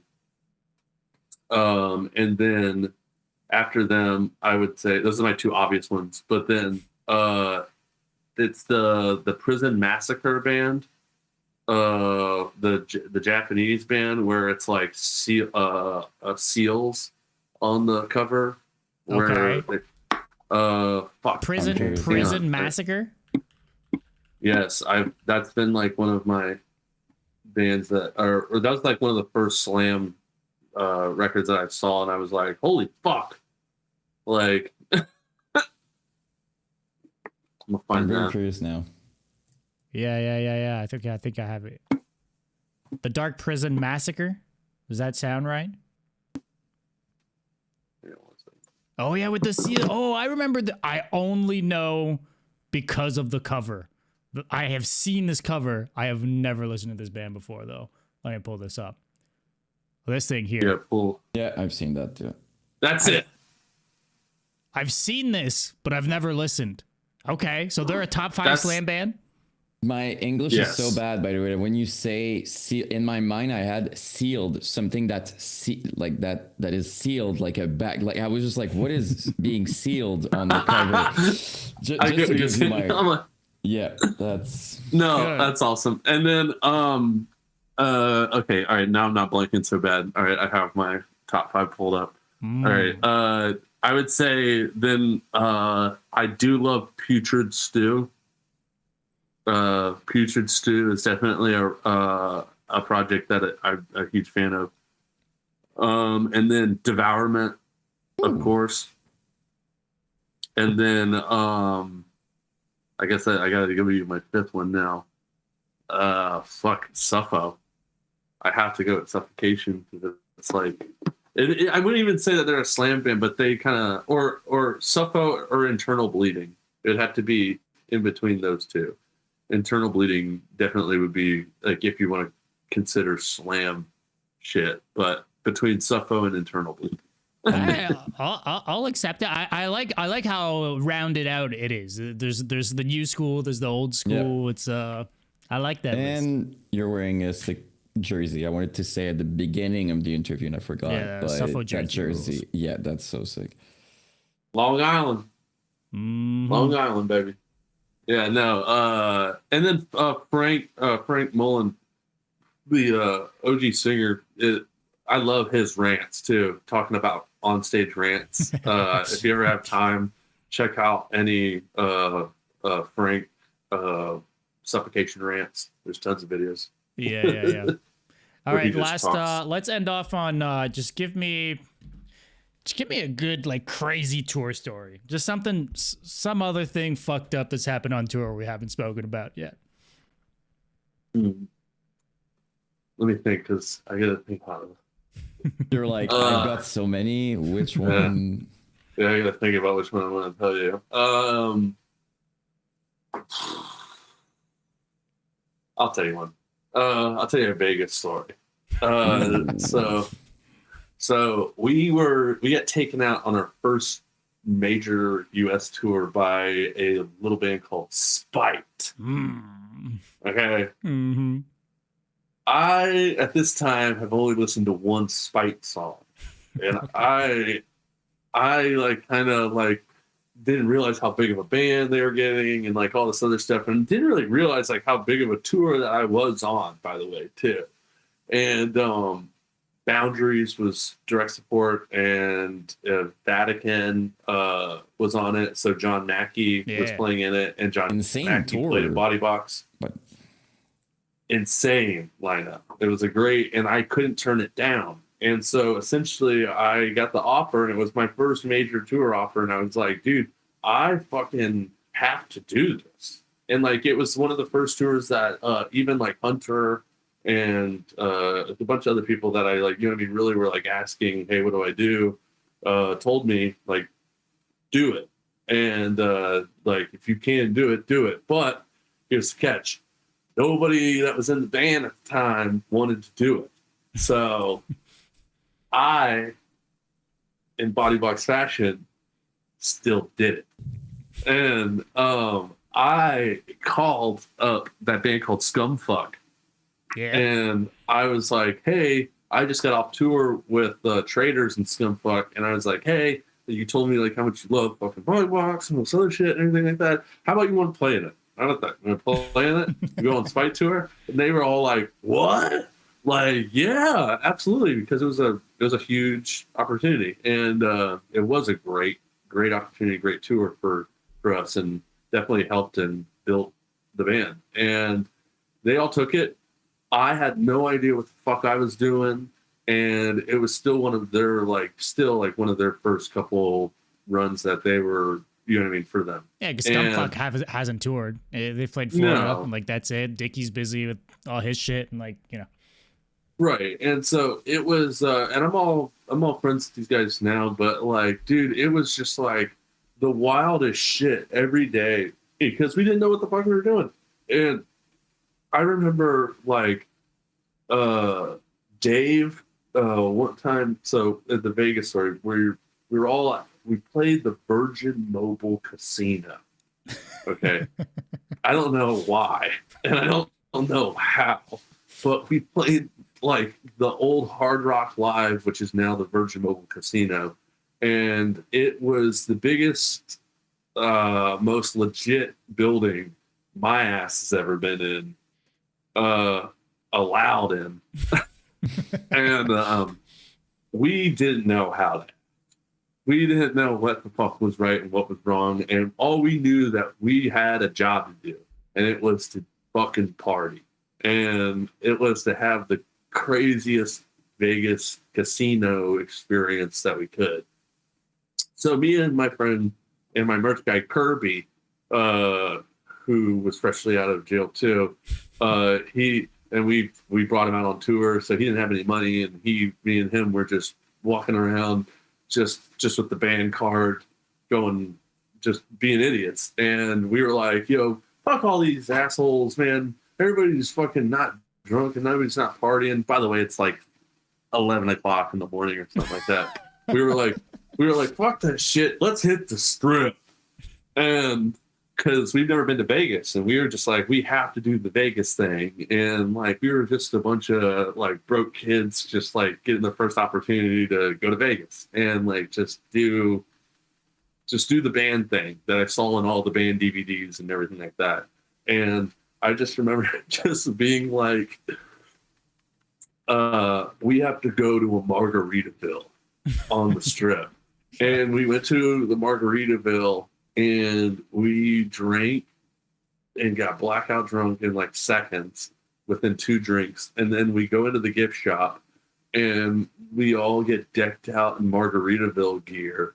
And me and Kirby are in matching Jimmy Buffett gear. I'll send you guys the picture when we get done with this. And we're like, dude, this is the best experience of our life. And we ended up blowing just so much money all on the Strip. And then we ended up going back for load-in at 1 o'clock at the Virgin Mobile Casino. And we were already blacked out drunk. And our manager, Josh, is there. And he's blacked out drunk. And he flew in the night before. And he's blacked out. He was stuck at a slot machine asleep when we found him. That's how we found him. And then we brought him into Spite's bus, and then Spite was like, yo, boys, y'all ready? And they're like, holy fuck. And we're all just like coming in like zombies. And I remember they were like, all right, fuck out, leave us alone. We then go into the casino, and when we went in the casino, the security was on us like fucking flies on sugar, bro. Which kind of makes sense, though. I'll be. Oh my god, bro! Like literally walked right in the front door, bro, and the security guy's like, "Excuse me,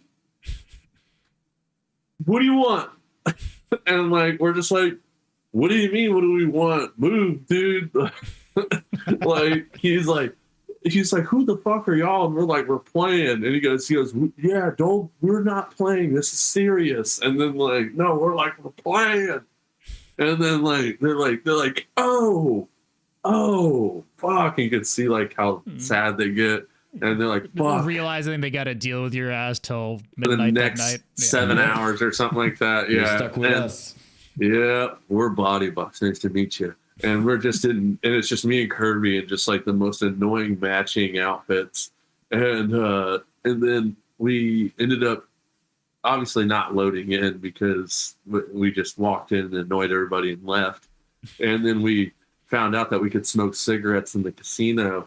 So we just bought cigarettes. We started buying packs of cigarettes, and we all just started smoking cigarettes in the casino. And all the staff was getting so mad at us because we were smoking cigarettes everywhere. like in this really nice brand new venue. And like really like the venue you're not supposed to smoke cigarettes in, but like you can smoke cigarettes in the casino floor.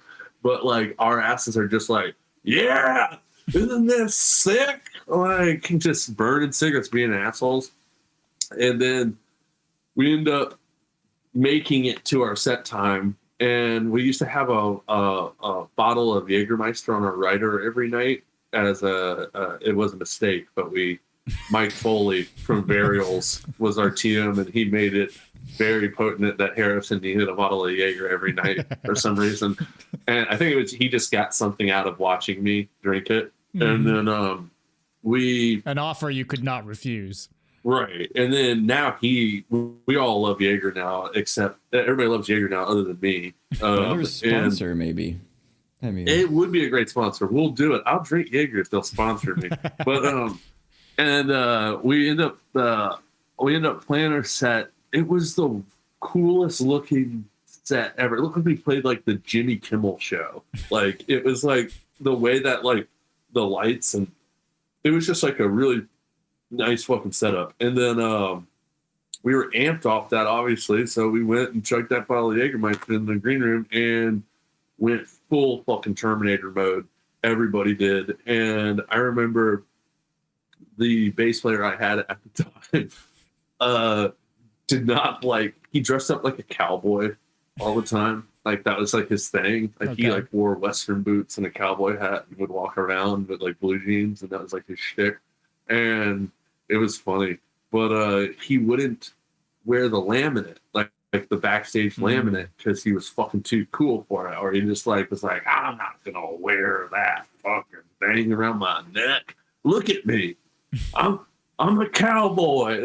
Like I'm obviously playing drunk as fuck, you know what I mean, talking shit. And he's trying to get backstage after pounding all these things with all these shots with us, and fucking there's like these CSC guards there in the yellow shirts, and they're like the company dudes. And he was like sitting there, and he was like, "Yo," he goes, I'm trying to get back to my green room." And they're like, "You have to have a pass to come back here."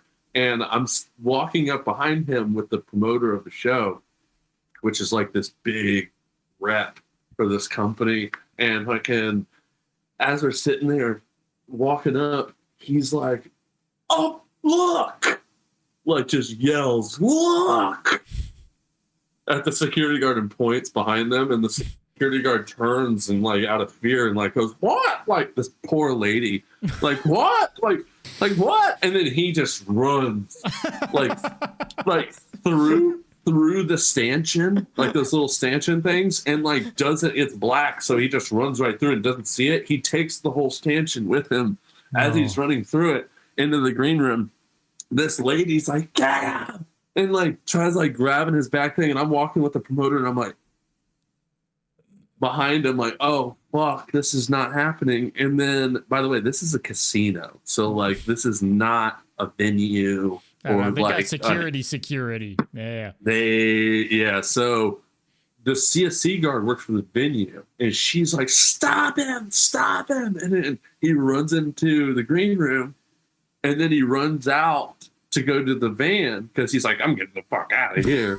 And he's like, I just fucked up, and I just need to get the fuck out of here. As he goes to burst out of the door of the venue, it just goes into the next hallway into the casino. It doesn't like go out to the outside.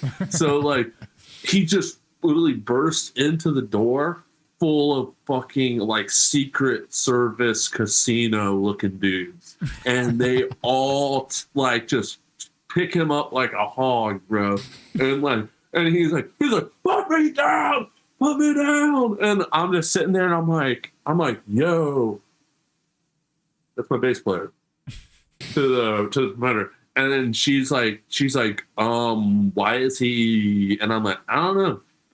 And I just remember just having them take him outside, and we had to just keep him in the van for the rest of the night. And I just remember them being like, "Yo, you're banned from Virgin Mobile Casino. Congratulations." And I was like, wow, I got banned from Virgin Mobile Casino after playing it one time. They might even reconsider the kind of bands to invite in the future, maybe after. So that's actually it's the same venue. You could look up where that giant Attila incident happened, where the lead singer Franz threw the mic at the security guard because he was like punching a fan or something. That crowd Stop. surfer.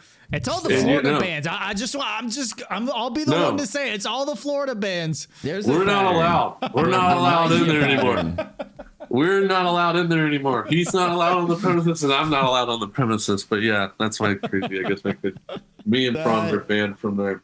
That venue regretted everything. Like after choosing to invite metal bands, they were just like, "What have we done here?" And Yeah, first they said no the- slam, and then they said, okay, no metalcore too. It was- Yeah.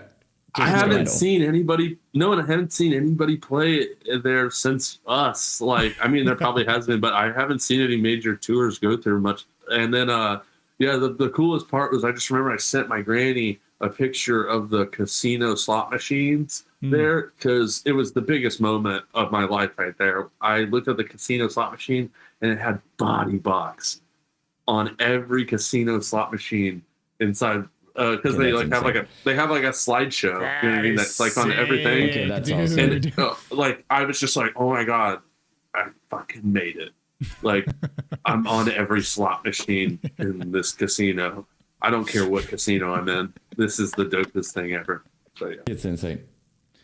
there you It's go. amazing. That's like objectively really cool, but that's also so on brand with like Bodybox. So awesome, so awesome. But that's as Vegas as you could have. I mean, smoking in the casino, we're talking like everything you could imagine partying in Vegas. I think you've done it, yeah, and more, maybe even. So Yeah, if you haven't gotten banned from a venue in Vegas, have you really been to Vegas, man? No, you haven't. No.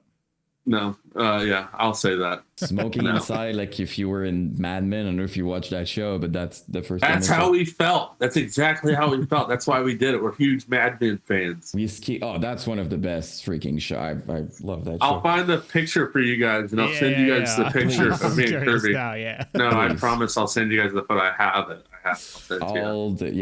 Yeah. Well, yeah. Well, awesome. Thank y'all so much, man. Yeah, Really. thank you, dude. This Thank is you so awesome. much for doing this. This was fucking was cool, awesome. man. Well, Yes. look, you'll be putting out some more music. You'll be doing some more things. We're gonna have to reinvite you, man, because I feel like there's we could You're gonna have shoot other the shit for stories. Nah, dude. way longer. So we got to redo this one.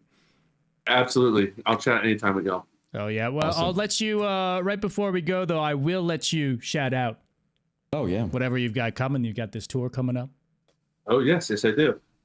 Yo, check us out. If you haven't noticed, we're going on tour. We got the Road to Chaos with Body Snatcher and Gates to Hell and 200 Stab Wounds. So check that out.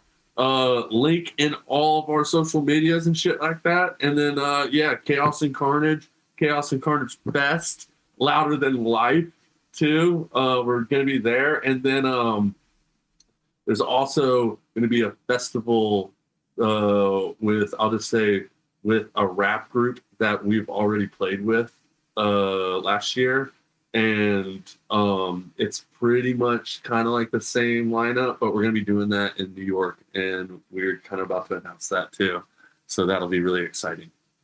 Hell yeah, dude. Well, thank you so much, man. Seriously, Thank you again, This yeah. is really was cool, awesome. man. You're fucking awesome, and we'll have to absolutely. keep in Love touch. y'all. All right. For sure. Absolutely. Great All talking to right. you. Have a good one, man. Take care, man.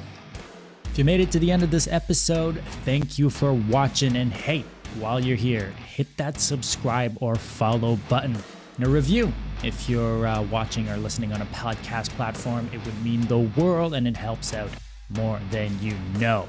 A big thank you as well to all of our supporters over on Patreon and on Twitch. New episodes every week, links to our Patreon, Discord, and socials in the description. We'll see you soon. We're out.